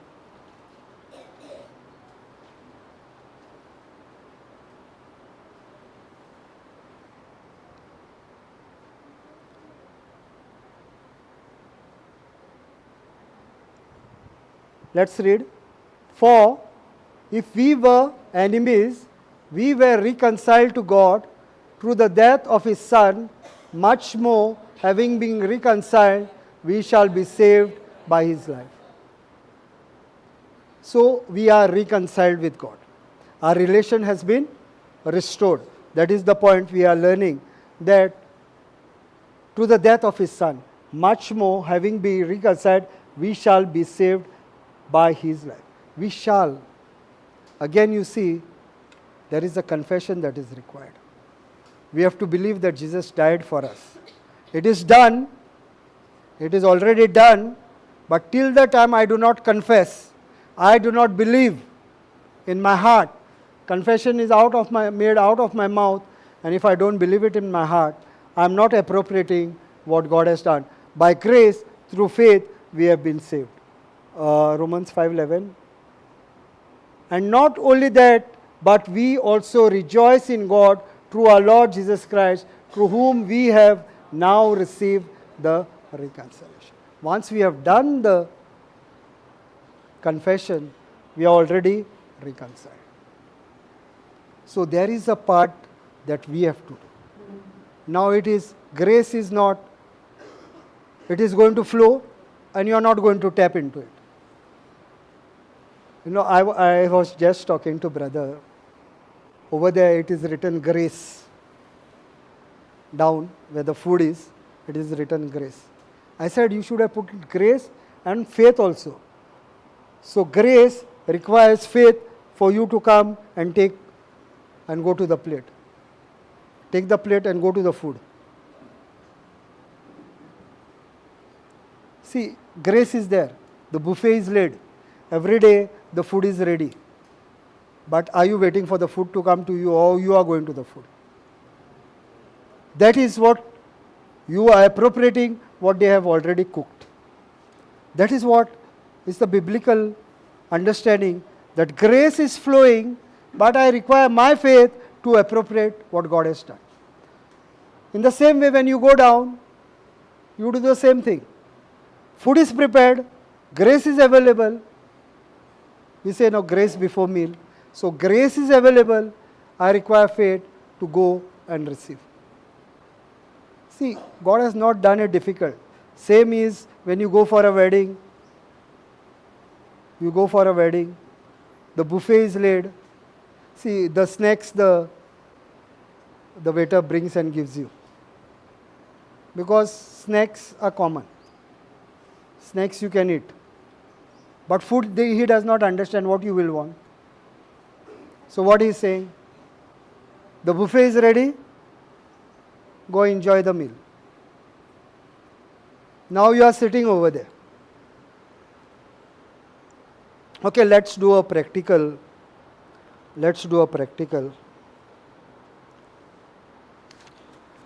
I want to give this to anyone who wants it. I want to give this 500 to anyone who wants it. Any one of you all who wants it will come and take it. Now JCILM members don't come.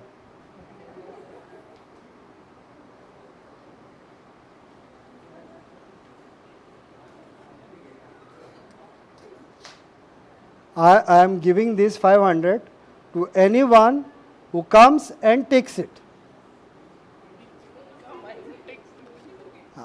So when it is complete, see, it was in my hand. If I had not told her again, she would have still waited over there. Correct? So 500 rupees I kept in my hand. Sister, that is for you. That is for you. So if I had kept it in my hand and she had not taken it, grace is there. That is why I said 2 times, I want to give it to anyone who comes and takes it. So if I had just kept it in my hand, is it complete? She has to come and snatch it actually away from. I am taking it by faith. The violent take it by faith. Not wait over there. Once I said it second time, she understood that I have to take, otherwise that brother will come from there and he will take. So I waited over here to come and take, but he came and he snatched it away. Correct, no? That is what happens. Grace is there, but we are not taking it. So our Christian life is, grace is there, I have to appropriate what God has done. So again we'll go to 2 Corinthians 5:18 and 19. So just note down these scriptures, what Jesus has done on the cross. Okay, it is finished.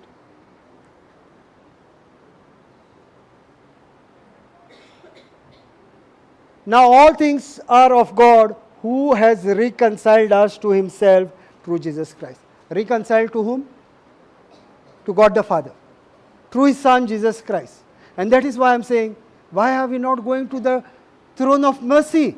Why are we not going to the throne in all boldness? Because it has already been, we are already reconciled. God is no more angry with us. Because he does not see us, he sees the blood of Jesus on us.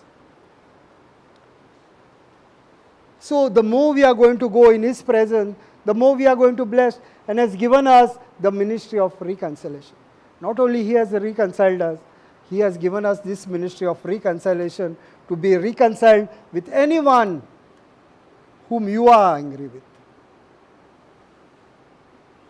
Forgiveness. He has reconciled us completely.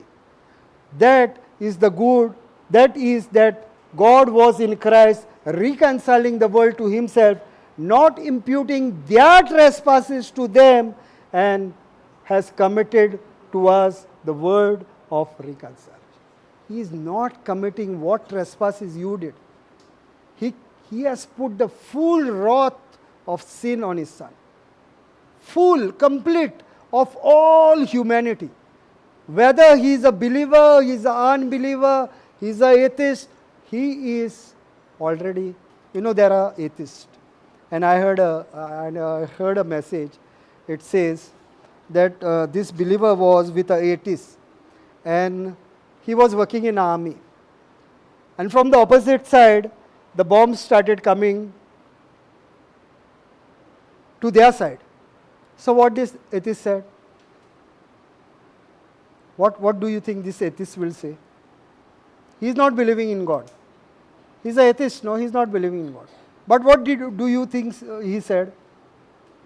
God save me. Arey, what kind of atheist you are? If you are not believing in God, why are you calling a God? Because you know in your God, but you have got into the wrong understanding. But when he saw that the death was near, he said, God save us, and God did save them. One was a believer, one was an atheist. God did save them. And maybe because of his cry and the believer's cry also, God did save them. Even the atheist will say at that moment, when he sees the death close by, he will say, God save me. And God is going to save you even then. If you are believing that God can save you at that last minute, God is going to save you then, but don't wait for that moment. Then you didn't live your life, what God had already planned for you. You will have no riches in heaven. God says, store up riches for you in heaven. You will have a bungalow, and you will have everything for you. Whatever you have earned on earth will be there for you, for your display. You know how many people, if you are sowing in the kingdom of God, if you are sowing in the kingdom of God, and I am saying with this with all honesty, to all those who sow in the kingdom of God, because that is what God wants us. And if you see majority of the teaching, that God is speaking about talents. Majority of his teaching are on finances. Majority. And rest also are there. But majority are on finances, because God cannot put finances. He requires a man to put finances. So are we, when we sow a field, supposing we had 100 bags of harvest, sowed 5 bags of seeds, and we had 100 bags of harvest from 5. Now, you eat all the 100 bags. You eat all the 100 bags. Where is the seed? Where is the seed? What you are going to sow next year? You ate the seed. God gave you the finances. God gives you a salary every month. Where if you are working, if you are a business, you are making money. Are you sowing in the kingdom of God? You are eating the seed that God is giving you because He is multiplying your finances that you may become a blessing to somebody else. God said it is blessed to give than to receive. See, you will receive, if God has said, give and it shall be given to you, good measures, pressed down, shaken together, running over, man shall put in your bosom. And God is going to do that. God is going to do that, my dear brothers and sisters. But we are very tight with our finances. I'm sorry to say. I thought my children, now you all will say, brother is boasting about his children. No, I'm teaching them the principles. I'm teaching the principles to them in the young age. The first day they get salary, I tell them, don't calculate. Don't calculate. First you bring and give the money to me. We will sow it in a ministry. We will sow where the word of God is being given. And the gospel is going to other peoples and many souls are receiving the word of God. I'm telling you, during the time of COVID, nobody was moving out. JCILM was giving 20 hours of preaching. But remember one thing, when you get to heaven, if you have been a good sower and you have been sowing in the kingdom of God every month, I'm telling you 101%, there will be a queue for you to say thank you. Because of your giving, I receive the word and I am in the kingdom of God. I guarantee you this. There will be a queue waiting for you to say thank you because you brought these people. Many people bring people in the retreat. Many have this habit of bringing different people in the retreat house. And they have come over here and they get blessed and their life is changed. At least he knows whom he has brought and their life changed. But when you sow in the kingdom of God, you do not know for whom you sowed. But I guarantee you, my dear brothers and sisters, let's meet in heaven. Let's have an appointment in heaven, all of you. And I believe I will be there. I believe I will be there because I have made a commitment to live the word of God. So I will be there. We will meet in heaven. And you tell me, brother, what you said did not come to pass. I guarantee you there will be thousands of people to say thank you to you because you sowed the seed. Because you sowed the seed, I am in the kingdom of heaven. God is teaching us this. If you read 2 Corinthians 8:9, God says, I became poor so that you might become rich. I became poor so that you might become rich. He's talking about the finances. And 9, he's saying, I gave you the seed to sow, but you ate the seed. I'm talking the word of God. I'm not talking something that is not in the Bible. You read 2 Corinthians 8 and 9. 2 Corinthians chapter 8 and 2 Corinthians chapter 9, it speak about finances. This is Saint Paul speaking. And we know Saint Paul spoke the word that he received by revelation. He didn't walk with Jesus. He received the word by revelation.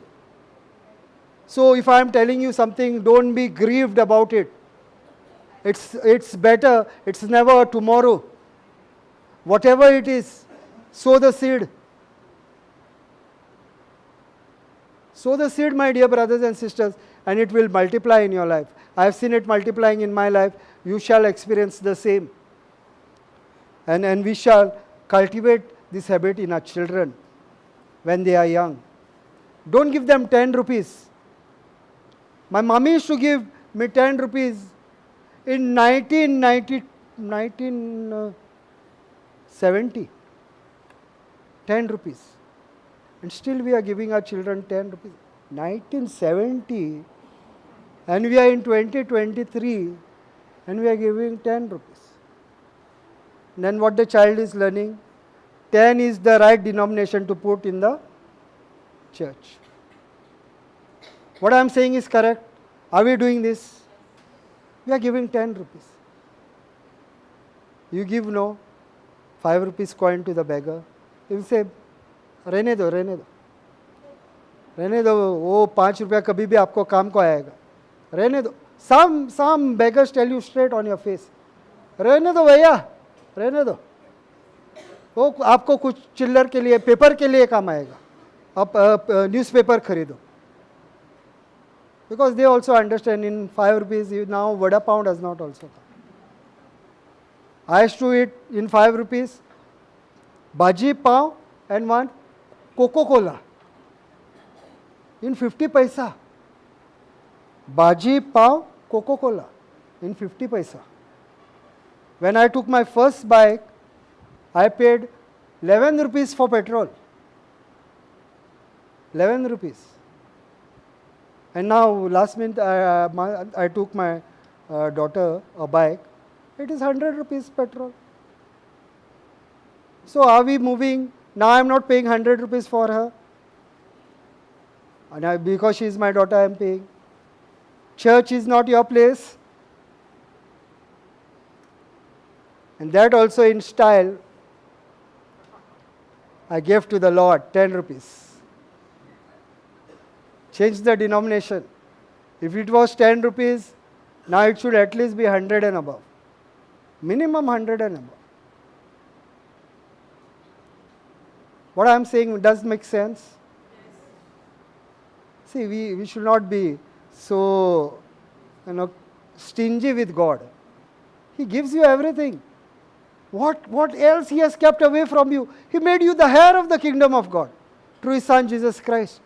What is left? Praise God. Hallelujah. Thank you, Jesus. Purchased out of our bondage to sin. Third point.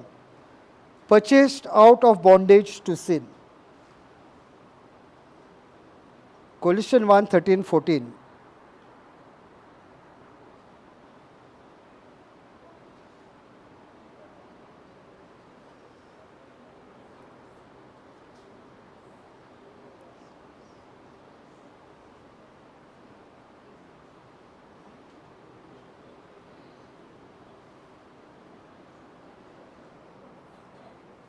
He has delivered us from the power of darkness and conveyed us into the kingdom of His Son, of His love, in whom we have redemption through His blood, the forgiveness of sin.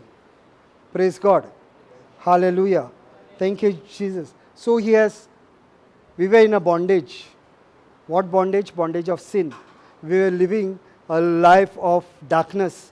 Sin always wants you to hide. Sin always wants you to hide. That's what happened with Adam.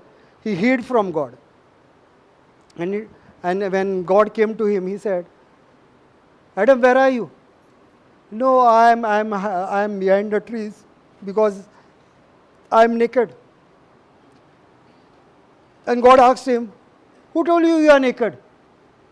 Did you eat from the tree of knowledge of good and evil? So what happens? Evil always makes you hide. So we were in the power of darkness and conveyed us into the kingdom of His Son, of His love, in whom we have redemption, means we have been purchased through His blood. Purchased. When you are purchased, now what happens? You have to obey me, or you will live. I have purchased you, and you are sitting and putting your legs on the sofa and telling me to cook. पायावर उडून आहा आणि म्हणटा तूं वसाने रान.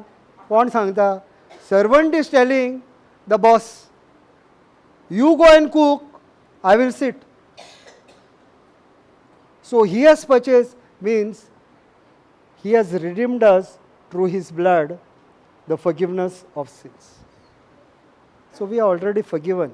He has purchased us of the bondage of His sin. I'm not going into too many scriptures, but you all take Galatians 3:26-28 you take. I will take one more scripture. Galatians 3:26-28. Brother, give me 2 Corinthians 6:18.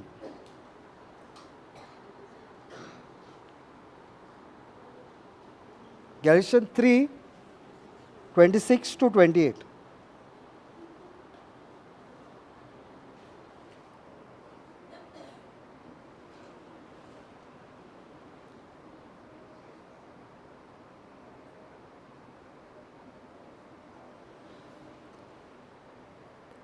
Three 26, 26, 26. So I will go quickly. For you are all sons of God through faith in Christ Jesus. Now we are who? Through whom? So sons means daughters are included. Now there are a lot of daughters, then don't be angry that we are not included over here. Sons means daughters. Okay? Sons and daughters of God through faith in Christ Jesus. For as many of you were baptized into Christ, have put on Christ. So now we are baptized with whom? In Christ. We die with Him. We are buried with Him. We go down to hell. We are resurrected.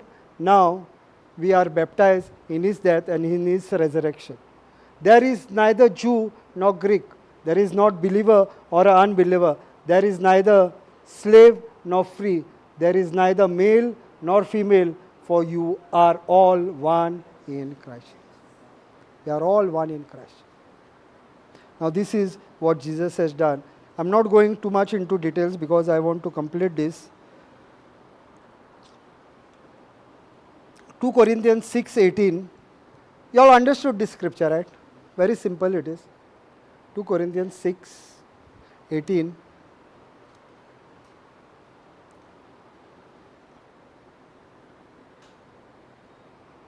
I will be a father to you, and you shall be my sons and daughters. Angora, daughters is there. Huh? Here, clear daughters is there. So you all are counted over here. Says the Lord Almighty. He's saying, I will be your father to you now, because of what Jesus has done on the cross. Purchased out of bondage to sin. Now I will be your father. Now you can come to me, to the throne of mercy, the throne of grace, and you shall be my sons and daughters, say the Lord Almighty. Praise God. Hallelujah. Romans 8:14, brother.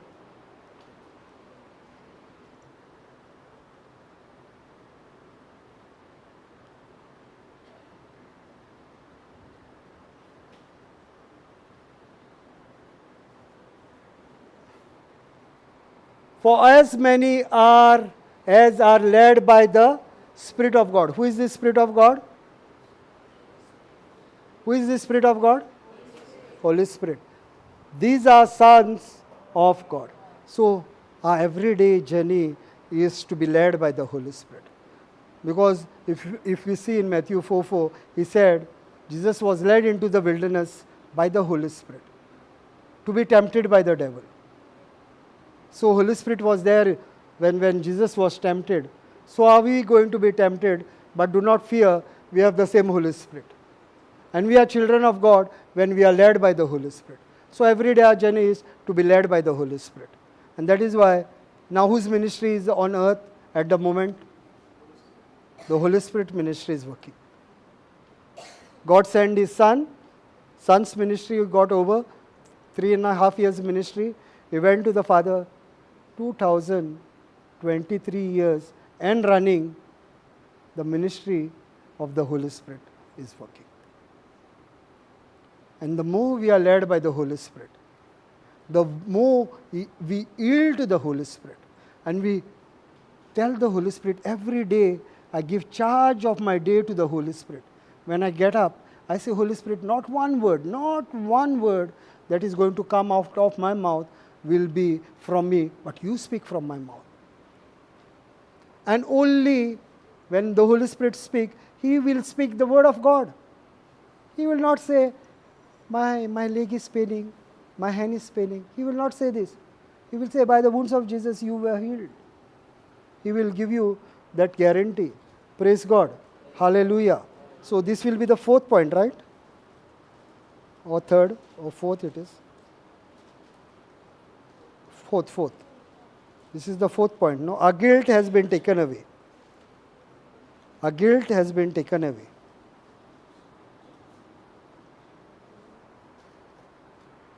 Colossians 2, 13 and 14.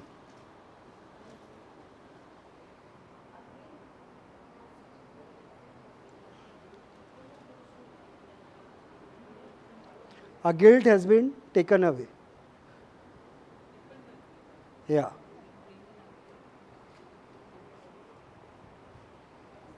And you being dead in your trespasses and the uncircumcision of your flesh, he has made alive together with him, having forgiven you all trespasses. Now we are not into the uncircumcision and all these things. We have been uncircumcised by Christ. True, he has made alive together with him, having forgiven all your trespasses. And this is beautiful, 14. Having wiped out the handwriting of requirement that was against us, which was contrary to us, and he has taken it out of the way, having nailed it to the cross. Whatever accusation, whatever Satan was bringing against us, whatever was said about us, whatever we were, the guilt that was put on us by Satan. Satan comes with every day, he tells you, you are a good for nothing, you are guilty of sinning, you just sin now, and he is condemning you all the day, bombarding with you with thoughts. God has wiped out the handwriting of requirements that was against us, which was contrary to us, and he has taken it out of the way, having nailed it on the cross. Every accusation that Satan is bringing is already nailed on the cross. Already nailed on the cross. So we are not to be condemned by Satan. We are to be convicted by the Holy Spirit. Holy Spirit is there to convict you. What he's telling is a lie. The price has been paid by the blood of Jesus. You are not going to live a condemned life. You are going to live a convicted life. And your conviction is going to come to the Holy Spirit, who is telling you about the sin of unbelief. And he's saying, don't listen to him. You listen that it has been paid and it is over. I've done a teaching on the Holy Spirit for 3 months. For 3 months, I was only teaching on the Holy Spirit. Praise God. Hallelujah. Thank you, Jesus. 2 Corinthians 5:19.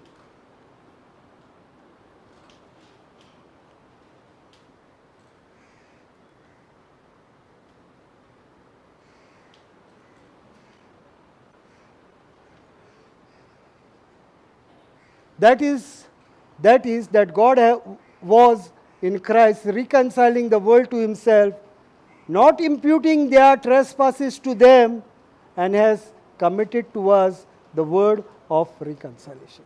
Now what he is saying, he was not imputing their trespasses to them. He is not imputing our trespasses to us. He has imputed it on his Son. So if there is any sin in our life, we can say, Lord, I am sorry, I have sinned. Forgive me and help me not to commit that sin again. Help me to live a righteous life, because the righteousness comes from you, and help me to be in the right standing every day of my life. And how will it happen? Through the Holy Spirit. See, God has empowered us over and above by the Holy Spirit to live a righteous life. Praise God. Hallelujah. Thank you, Jesus. So we will go to the fifth point. I'm going fast because I want to show the byproducts. After what has been done, there are byproducts. So we will get into the byproducts, otherwise it will be quite late. Justification, declared righteous in God's eyes. Declared righteous in God's eyes. Romans 5:17.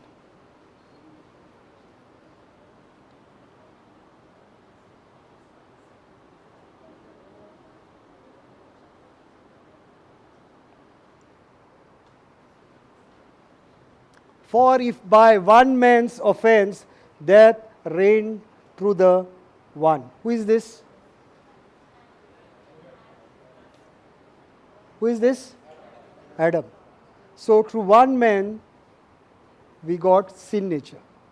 much more those who receive abundance of grace and of the gift of righteousness will reign in life through the one Jesus Christ. So if one man brought sin nature, much more those who receive abundance of grace and the gift of righteousness will reign in life through one Jesus. Much more. What he had taken away from us, God is restoring much more. What he had taken was, say, 100. He is giving you 1,000 back, 100-fold back. He is giving you much more with interest. All these years he was robbing you through your health, your spiritually and financially. He has been robbing us all these years because we needed a savior, and he was condemning us of all our sins and, steal, kill and destroying us all the days of our life. So he has restored us and given us much more. Praise God. Hallelujah. Thank you, Jesus. 2 Corinthians 5:21. 2 Corinthians 5:21.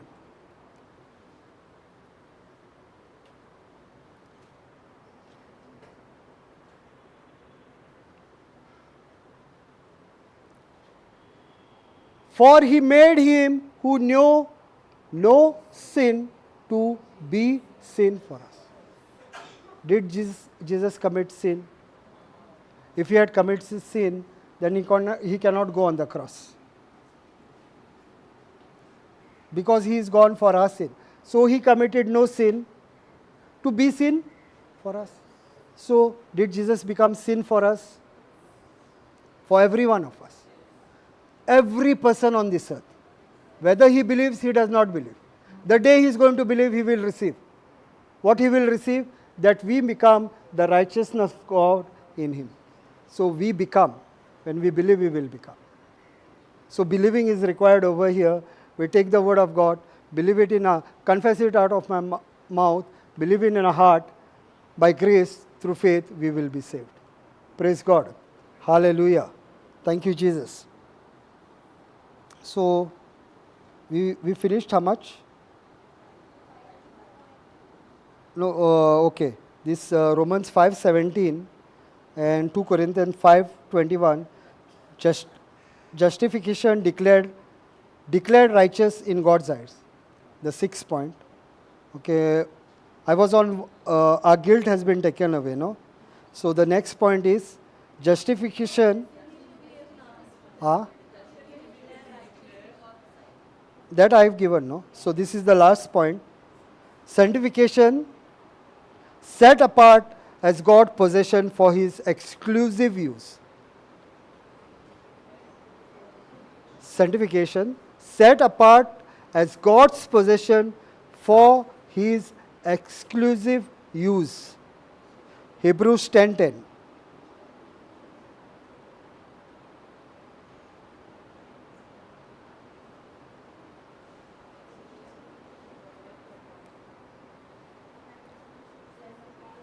Sanctification, set apart as God's possession for his exclusive use. By that will we have been sanctified through the offering of the body of Jesus Christ once for all. Another version says, okay, I will read what is there on. And by that will we have been made holy through the sacrifice of the body of Jesus Christ. Sin. So sanctified means made holy. We are made holy by the sacrifice, the offering of the body of Jesus. That is the sacrifice of Jesus once and for all. We are made holy. We are already made holy. But do I keep that? See, if I am made holy and I live a sinful life, am I still holy? Because see, what he did for me, I'm losing it. But the minute I do the correction, the minute I say sorry, the minute I get into the right understanding and I renew my mind, I'm already forgiven. See, Jesus is not going to condemn us. The minute you say, I'm sorry, Lord, He is ready to forgive us. Because the price has been paid once and for all. But our everyday journey is when we get into a prayer, the first thing is we seek forgiveness. Because sometimes we don't even know that we have committed sin. How do we commit sin mostly?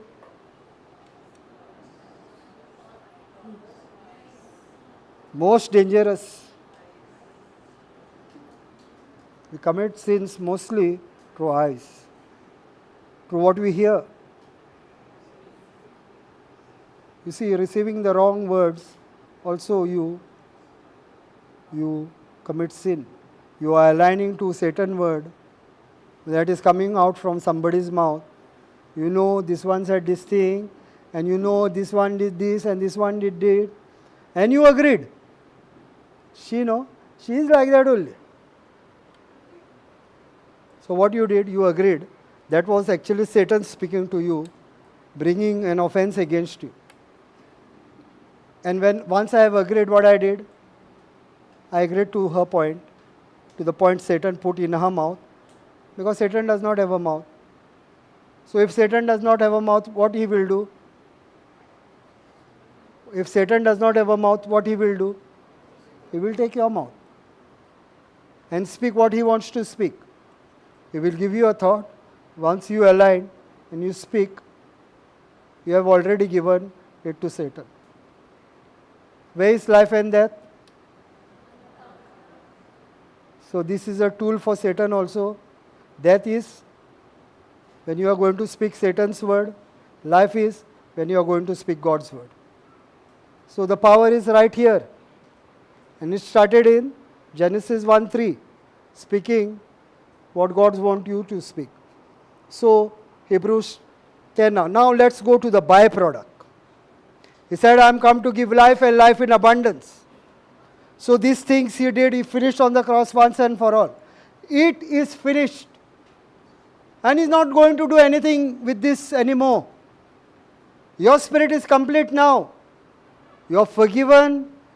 Everything is done. Your restoration with God has been, you are restored. He has become a perfect sacrifice, no sacrifice required. Everything is complete. Now what are the byproducts? I am come to give you life and life in abundance. Seek first the kingdom of God and all other things will be added unto you. Now what he did on the cross, there is also a byproduct. The byproduct is first, we will go to healing because people love healing. How many of you love healing? Now nobody will put their hands on top. But that is the biggest lie. How many of you love healing? You all don't love your body to be healed by making a confession of the word of God? That is what I am asking. No? Everybody loves. But you don't want to put your hand because you have not seen the manifestation. So you are saying, no, I have not seen the manifestation, so I am not healed. But does the word of God says, by his wounds you were healed? So are you agreeing that you are healed? Or are you agreeing that you will be healed? So if you will be healed, then you have given future date. See, you have given a future date for God to heal you. And that future date can be even after you have gone in the grave and it has not come. So the more you are going to align, you will see God's healing. 1 Peter 2:24. So I'm just giving you the scriptures so that we understand. You know these scriptures, but let's go into the word of God. Because somebody will receive it. 1 Peter 2:24. 24.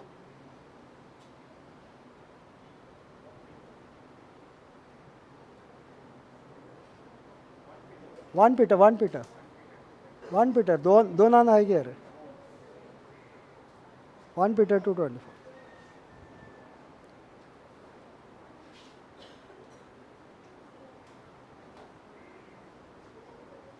तो असं रे sucker. चला ना.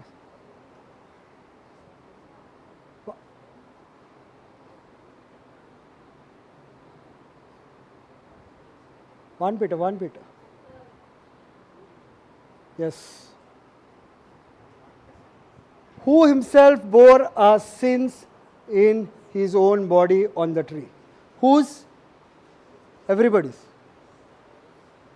Does it say particular person who himself bore our? Our means mine. Everybody. So you are already here. You are already here. Our sins in his own body. Where he took? In his body.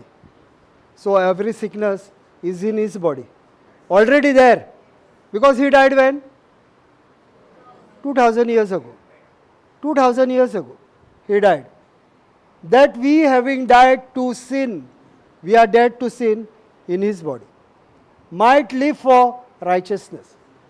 Now we are living for righteousness. By whose stripes you, who? You. You take your name. You take your name. By whose stripes you were healed. Does it say you will be healed? Does it say you will be healed? You are already healed. When? 2000 years ago. Now you will say, but I don't feel it. So are you a feeling guy? Or are you a feeling person? Because this is not talking about feeling. This is talking about believing. Feeling and believing. Feeling is feeling in your body. Believing is seeing the unseen. Thomas faith, I want to see. Then only I will believe. Maka Jesuच्या गायांनी बटा घालपाक जाय. And I want to turn it. And I want to see that he really died for me. So Jesus came supernaturally in a room that was closed. And he said, first thing, Thomas, come. Put your fingers in my hand. Put your fingers in my hand. And your hand where the arrow had entered. Come, put in my ribs. And he said, my Lord, my God. He said, Thomas, now you are saying, my Lord, my God. When the disciples told you, you did not believe. Now you are saying, my Lord, my God. My Lord may be because over here, my God because he said over here. I'm just saying, in a lighter vein. It is not that way. But what I am saying is, Jesus said, blessed are those who have not seen, yet they believe. Yet they believe, they are already healed. See, if you ask me, I have not seen 100% of my manifestation still. But the day the offense, the day the sickness came, I said, 2000 years ago I was healed. I'm not even looking for my healing. Because I know I'm already healed. Satan is going to try, and I tell him, you have no power over me. Because 2000 years ago I was healed. When I was not even existing, now I am existing, and I have a mouth, and I believe in my heart. So where are you? You are already lost. When Jesus went on the cross. So you are lost then, you are lost now.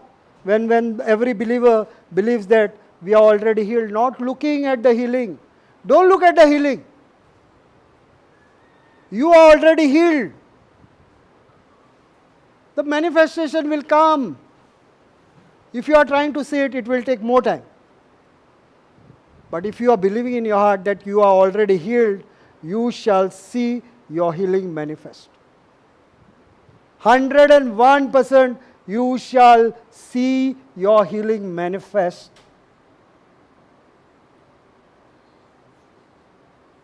You know why I submitted my resignation? I was getting a good salary. Why? Because I know who I am in Christ. He has called me to go and proclaim the gospel. He said, I gave you a dough, you have done well, now go in the villages. You preached in the cities, now go in the villages where there are no mobiles, where the range is not there, where they don't have a YouTube to see. Go in those villages and preach the gospel. So if I am going to go and do that, can I work and then go? So my work was becoming a hindrance. So I said, I will submit my resignation. But Satan has gone over there also in my resignation. And there also he is putting a block. And I was called in my department. And they told me that, you can't resign because we don't allow good officers to resign. I said, but I have decided. What you decide is your choice. I have decided that I am resigning. You put your remark and send. My remark remains the same, that I want to resign. So I came home and I said, Lord, you have a plan for me, a plan to prosper me and not to harm me. So let your plan be done. So I'm waiting for his plan. 31st December is my last day. So I'm believing I'm already relieved. 1 Peter 2:25, let's go over there for a while. Just go down. For you were like sheep going astray, but have now returned to the shepherd and overseer of. So we had moved away, but we are back to God. So the word of God will manifest. Don't worry, my dear brothers and sisters. Don't try to see your healing. I tell you, this Hindu girl who is believing prayed for her unbelieving sister-in-law and a son. Now, did God say that no, I am not going to heal?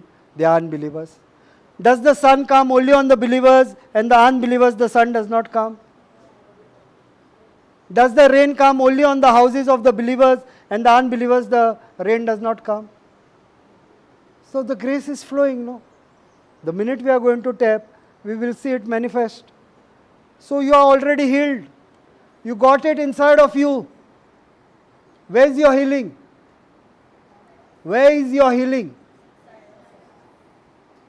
The healing is inside of you. I have 144 JCILM definitions. 144 JCILM definitions. If anyone after my talk is over want it, I will give it to you and you can learn these definitions. 144 definitions of words, different that we use commonly, so that your mind understand what are the meaning of these words. Your healing is already there in your spirit. The day you were saved, it was a complete package. These are the byproducts. Isaiah 53:4-5.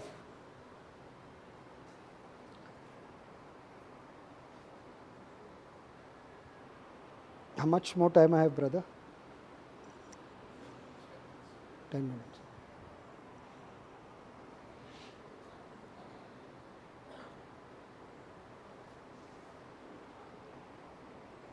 Surely he has borne our grief and carried our sorrow, yet we esteemed him stricken, smitten by God, and afflicted. But he was wounded for our transgression, he was bruised for our iniquities. The chastisement of our peace was upon him, and by his stripes we are healed. Who is saying this? Isaiah. Even before, he's already prophesying that this is what Jesus is going to do. Already prophesying. It's already there in the Old Testament, and I will get to some scriptures which are there already in the Old Testament. I'm not speaking too much on it because I have only 10 minutes. Let's go to Psalms 20 to 14. Let's go to Psalms 20 to 14. So this is again 1 Peter 2:24. Again 1 Peter 2:24. We are already healed. We are already healed, that we have to only renew our mind that we are already healed.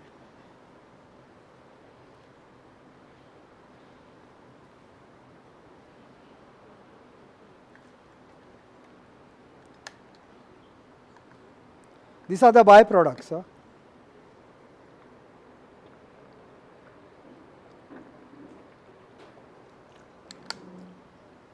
I am poured out like water, and all my bones are out of joint. My heart is like wax, it has melted within me. If I pour water over here, what shape will it take? No shape. It will take no means it will just run anyway. That was the condition of Jesus. Don't go to this scripture, Isaiah 50:14. Don't go, brother. Isaiah 50:14 says, he could not be recognized as man. That was the state of his physical body. He could not be recognized as man. That is what we see on the cross is one drop over here, one drop over here, one drop over here, one drop over here, and 2 drops on the leg. That is what we see. That is not the real image. God could not be recognized as man. I am poured like water, no shape, and all my bones are out of joint. All means what? Fingers were out of joint, wrist was out of joint, elbow was out of joint, shoulder was out of joint, hip was out of joint, neck was out of joint, everything was out of joint. All means every bone was out of joint. Why? Why? Because our joints may be perfect, our bones may be perfect. He has paid the price.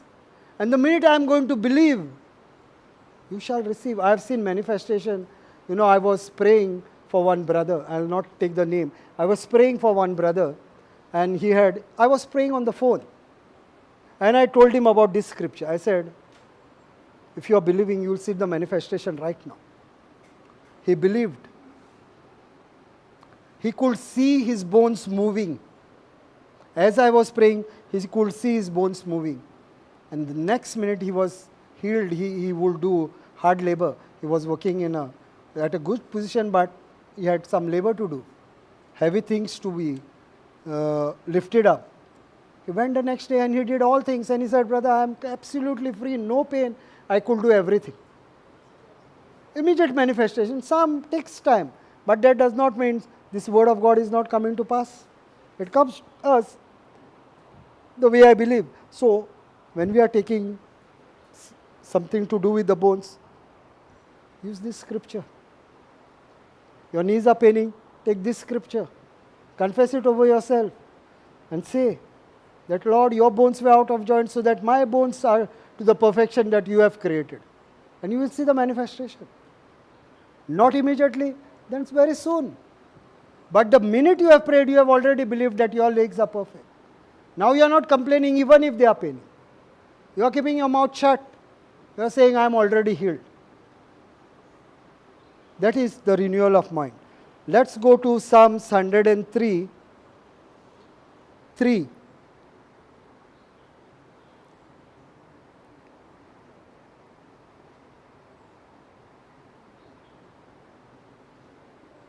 Bless the Lord, O my soul, and forget not all his benefit. Who forgives all, go on 3, who forgives all your iniquities, who heals all your diseases, who redeems you, your life from destruction, who crowns you with love, kindness, and tender mercy. So, who heals you of all your diseases. Is he saying all? Is he saying some? Is he saying no, cancer is not addressed over here? I was just talking to brother.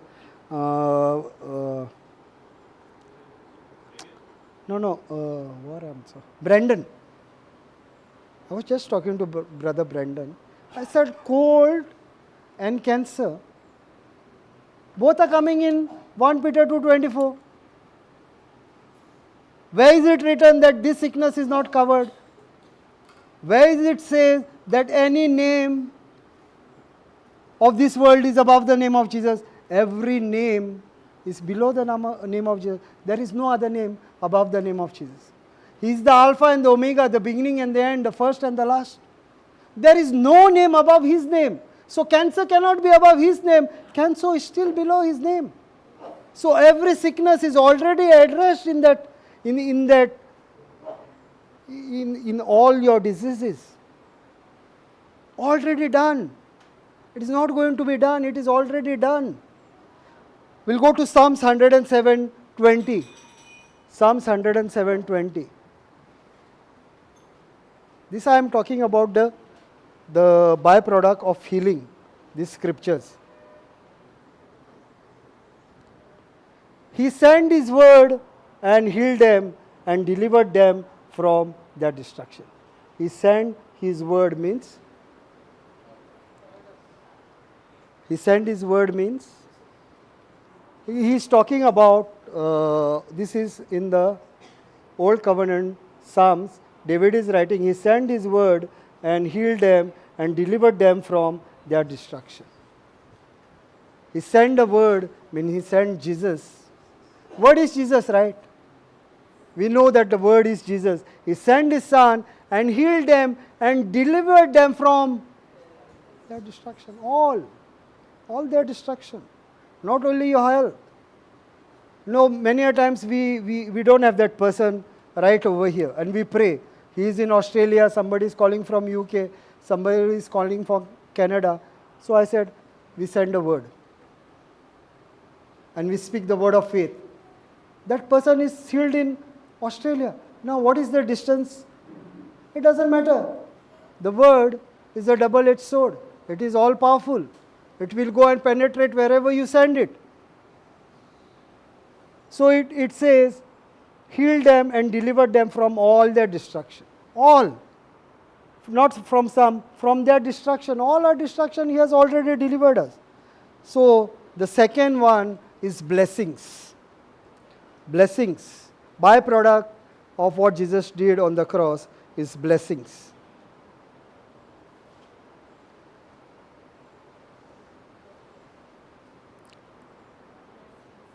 Ephesians 1:3.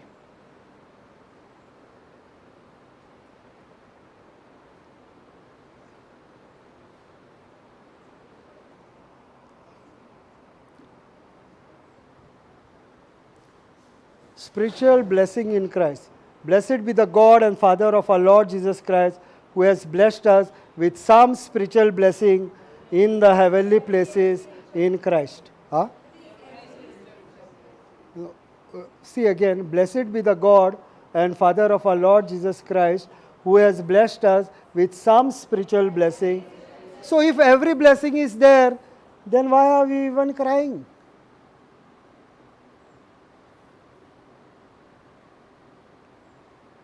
See, every blessing is there.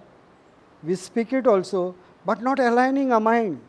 See, everything is there inside of us, right inside of us. And the Holy Spirit is there, a living fountain inside of us, a living river. So we draw from inside. It is not from outside that something is going to come inside us. Now it is not from the cross that something that is going to come inside us. When Jesus did it, He put it into our spirit. From the spirit we only have to draw every day what is there in our spirit. God is saying every spiritual blessing is already given to you. Now Galatians 3:13 and 14.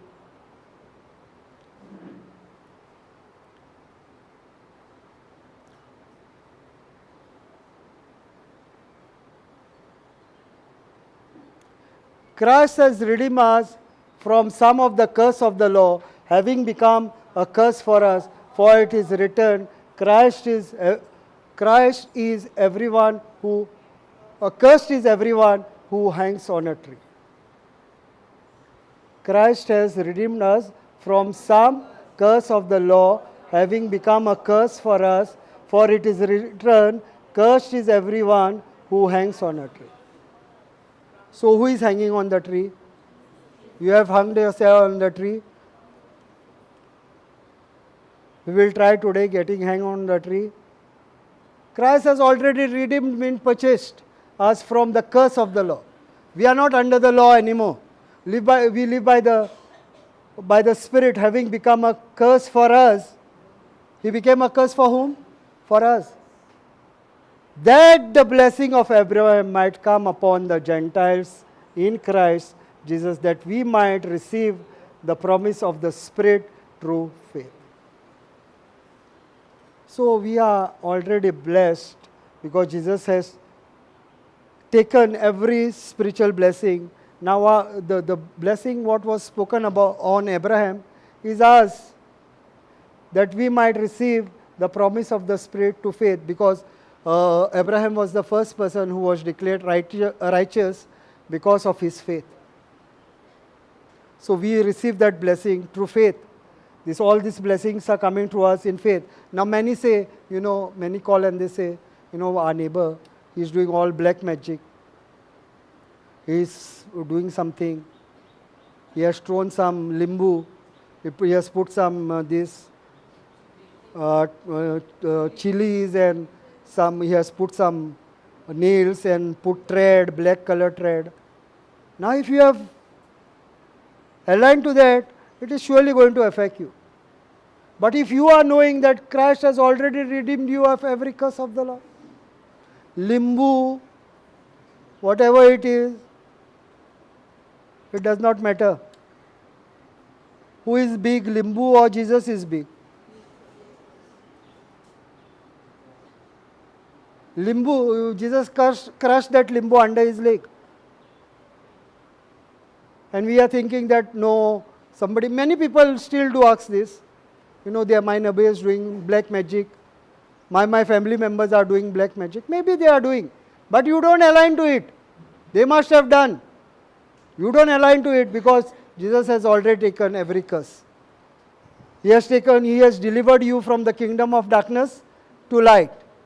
So whatever the kingdom of darkness is doing does not have power on a believer who is living in Christ.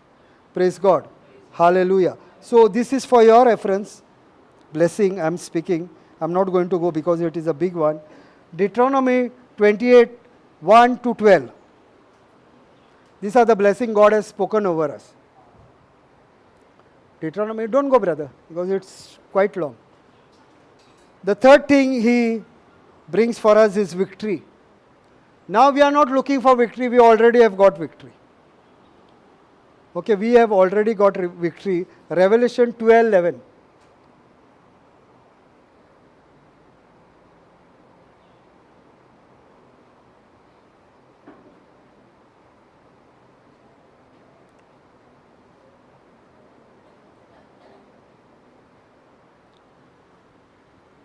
And they overcome him by the blood of the Lamb, by the word of their testimony. They did not love their lives to the death. We have overcome. We are not overcoming. We have already overcome by the blood of the Lamb. We already have victory because of the sacrifice of Jesus on the cross. We are not standing on a loser's position and trying to get victory. We are standing in a victorious position. It is like watching a highlight already knowing the result. When you watch the highlight, are you worried that India will win?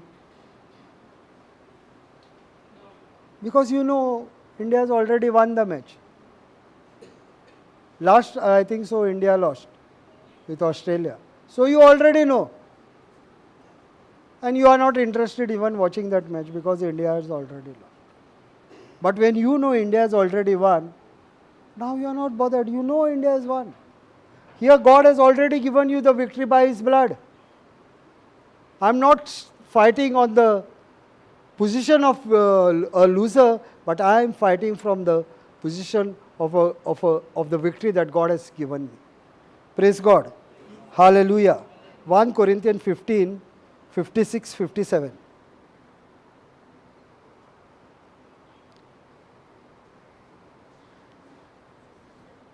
These are the byproducts, okay? These are all the byproducts.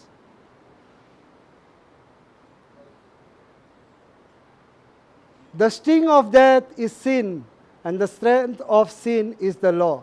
But thanks be to God who gives us the victory through our Lord Jesus Christ. The minute we have believed in Jesus, you are already victorious. He gives us the victory through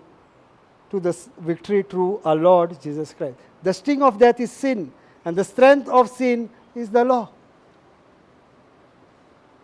When the law is no more there, the law of sin and death is no more there, you are not under the law of sin and death. You are now living under the law of the Spirit. So you are in a position for victory. You have already a victorious person. 1 John 5, 3 and 5. 1 John 5, 3 and 5.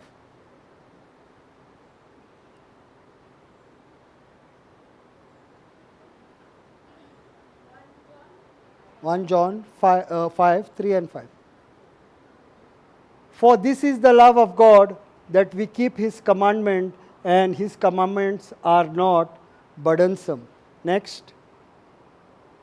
For whatever is born of God overcomes the world. And this is the victory that has overcome the world, our faith. Our faith in Jesus Christ, that He is a victorious God. We have already got the victory. Who is He who overcomes the world but he who believes that Jesus is the Son of God. Now, in my believing is my receiving. When I believe in Jesus, that we are already victorious, we are not looking for a victory. We are already victorious by faith, knowing what Jesus has done on the cross. Victory is mine. I am not looking for a victory, I am fighting for a from a position of victory. Knowing the end result, that is joy. I am joyful even when there is many things coming against me. When you preach the gospel, there will be persecution. There will be 10 people who will agree with you, there will be 10 people who will not agree with you. These 10 people are going to speak against you. But if those 10 people are speaking against you, that means you are on the right track. Because Jesus said there will be persecution. If Jesus said there will be persecution, you will be persecuted. So it is nothing new. So many people come against the people who preach. Praise God for the persecution. Praise God for the persecution that is coming, that you know you are on the right track. See, I am telling you because we experience this. People do come against you because you preach the gospel. And because you are not preaching what they want to hear, and you are preaching because they want to hear what was told to them earlier, and we are preaching what the Word of God says. So there will be some persecution coming your way. Now the byproduct is eternal life. The next byproduct, this should have gone first because we love healing. I took healing first. So eternal life is the byproduct of what Jesus did on the cross. John 3:16. You all know, everybody knows John 3:16.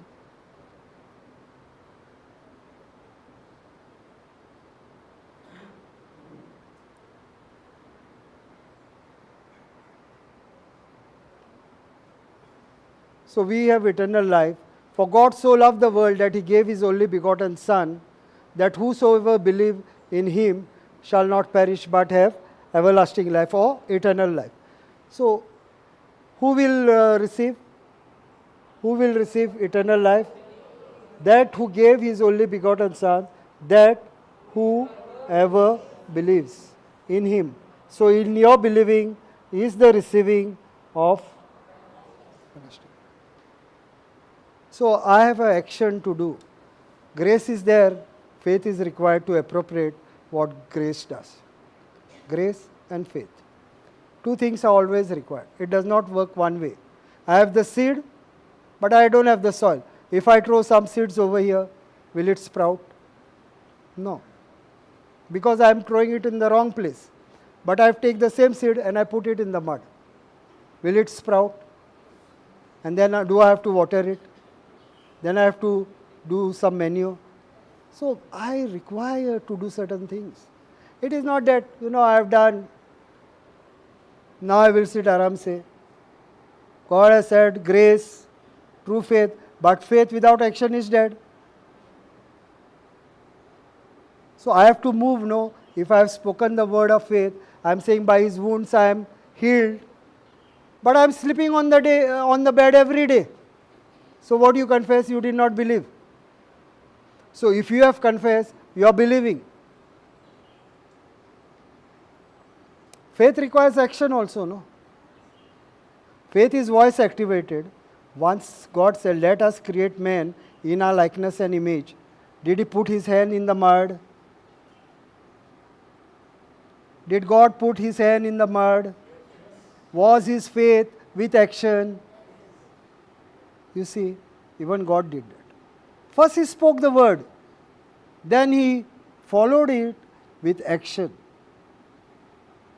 Let us create man in our likeness and image. So he created man. He put his hand in the mud, and then we saw the manifestation. What I am saying is correct. Praise God. Hallelujah. John 5:24.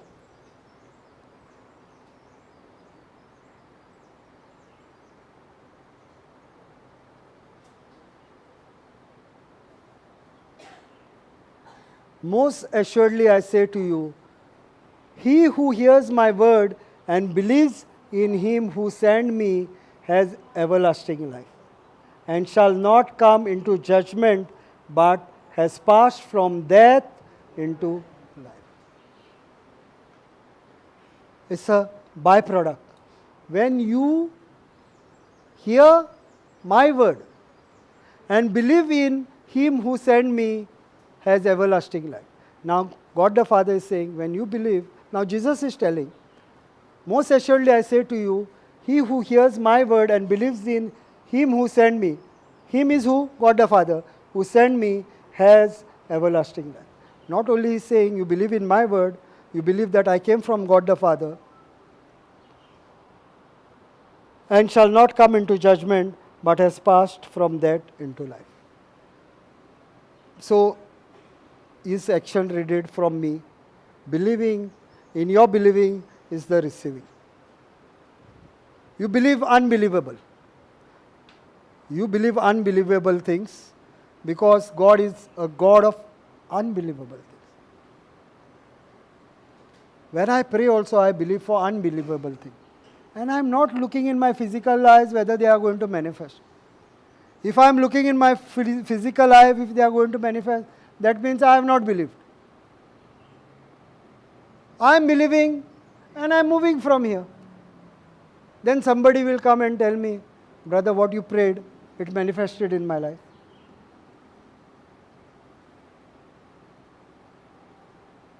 It manifested in my life. So, you don't have to see and then believe. That is not biblical believing. So, we will go to the next scripture, John 17:3. And then we will go to the last section.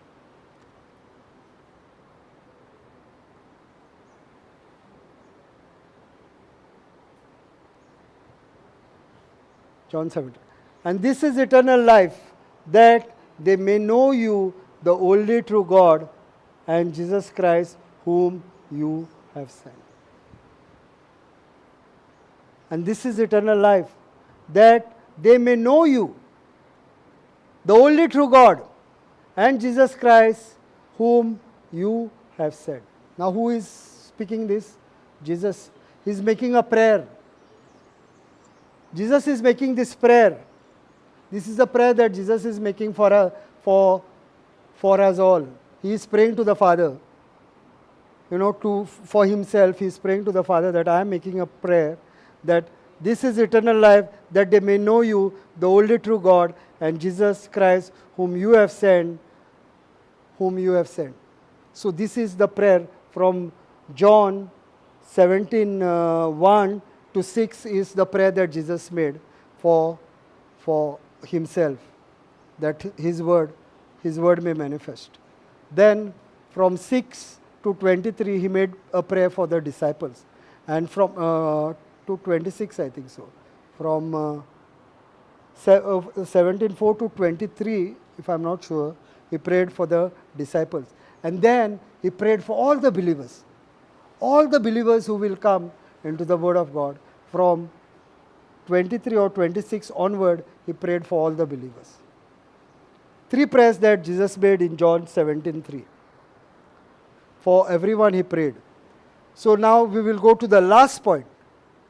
The last point is prosperity. How many of you all are happy of prosperity?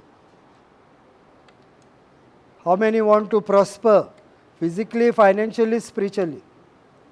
But this prosperity is speaking about the financial prosperity. So now this is how it is. 2 Corinthians 8 and 9.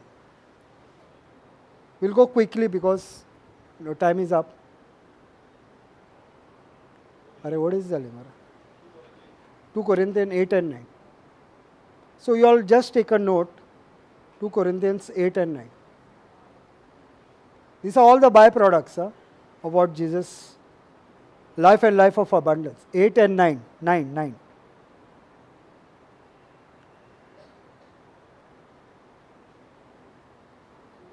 For you know that the grace of our Lord Jesus Christ, that though he was rich, yet for your sake, for my sake, he became poor, that you through his poverty might become rich. Now what is he talking about? Financial. He's talking about the finances. He's talking about the finances. He became poor so that you might become rich. He's talking about the finances. Now let's go to, he became poor so that you might become rich. Now how I do become rich? 2 Corinthians 9, 6 and 8. Let's go to 2 Corinthians 6. 2 Corinthians 9, 6. 9, 6.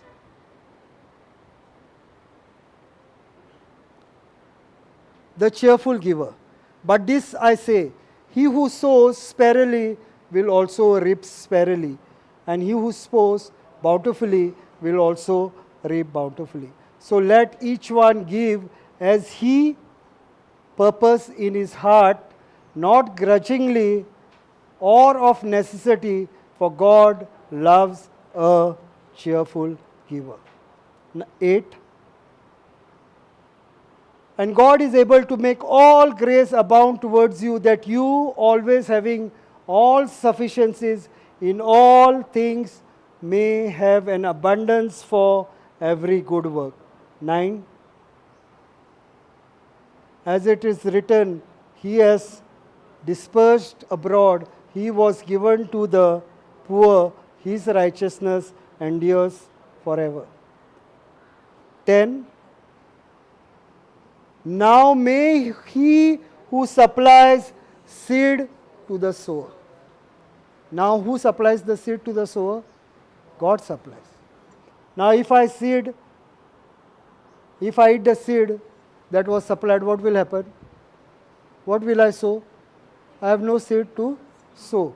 And bread for food supplies and multiplies the seed you have sown and increase the fruit of your righteousness. So God gives a seed to everyone. Nobody can say that I don't have the seed. You have 100 rupees, you sow 3 rupees at least. You know, I will give you one small testimony.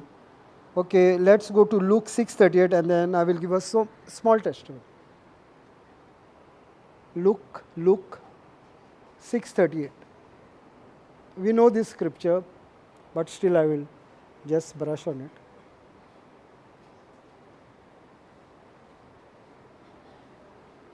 Give and it shall be given to you, shaken together, running over, will running over will be put into your bosom, for with the measure, same measure that you use, it will be measured back to you. So what measure I give, the measure I will receive. In KJV put, brother, KJV, the same scripture, KJV.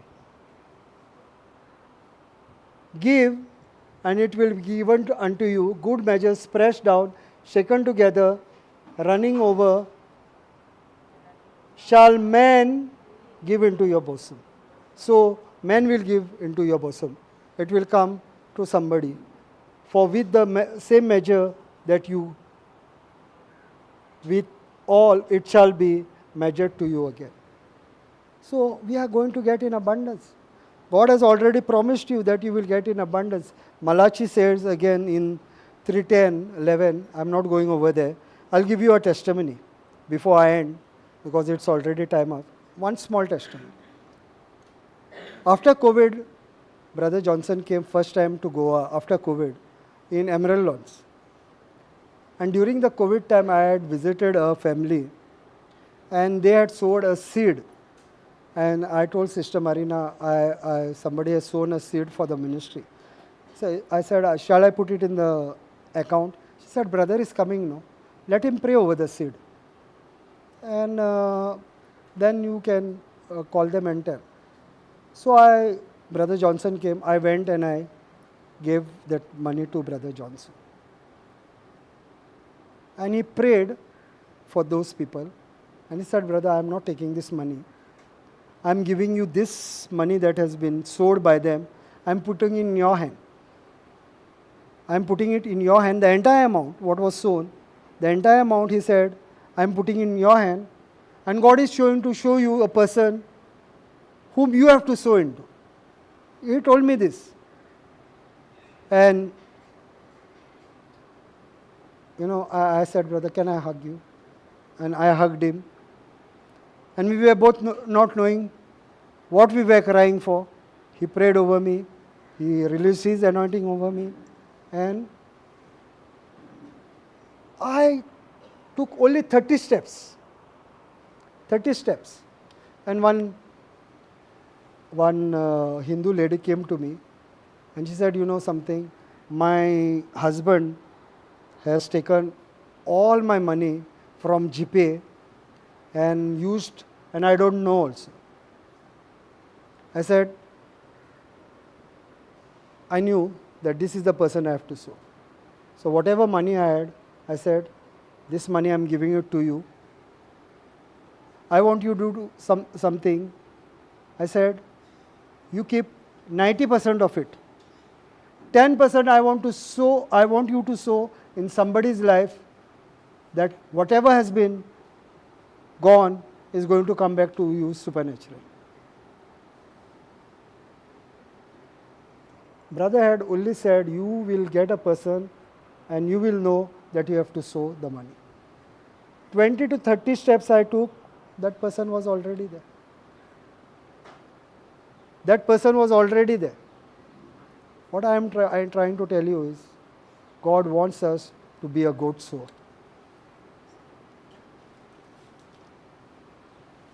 Supernaturally, that person is already there.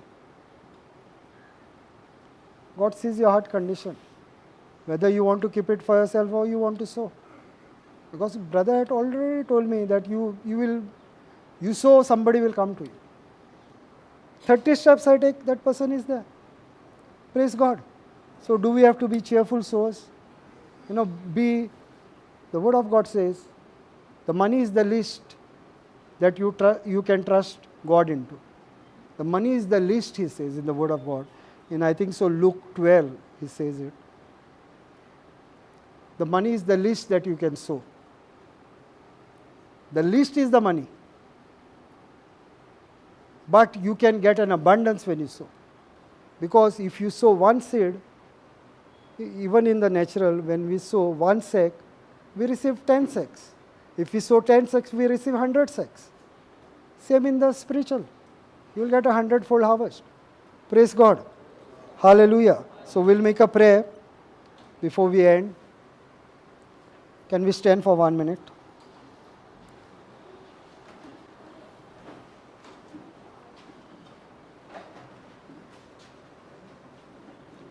In the name of the Father, and the Son, and the Holy Spirit. Amen. Father, I thank you and I praise you. Thank you, Jesus, for your finished work on the cross. Thank you for all the byproducts that come of your life and life of abundance. Thank you that what you have promised has already come to pass in our life. Lord, I speak your spiritual blessing upon each and every person who has come over here and who is listening on the YouTube. Lord, they are spiritually blessed with the word of God. They receive it in their heart, they confess it out of their mouth, and believing in their heart, Lord, it is already come to pass. Lord, I speak your physical healing upon their body. The word of God says, by his wounds we were healed. We are not waiting to be healed. We are already healed 2,000 years ago. We are appropriating it today, Lord. Whatever is the sickness that is in our body, it has no legal right because it is already there on the cross.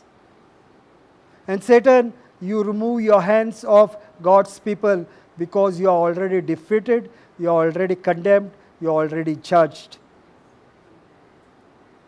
And I speak that whatever may be the sickness in your body, I declare and I decree by the wounds of Jesus, you are completely healed right now in Jesus' mighty name. Lord, I speak your financial blessing upon each and every person, that you have given us the formula and we are a cheerful givers. And Lord, I believe right now you're blessing every person in their finances. Every block Satan is trying to put in their finances, Lord, I curse him in the name of Jesus. I rebuke him, I bind him, and I cast him out into the deep sea, never to touch their finances again.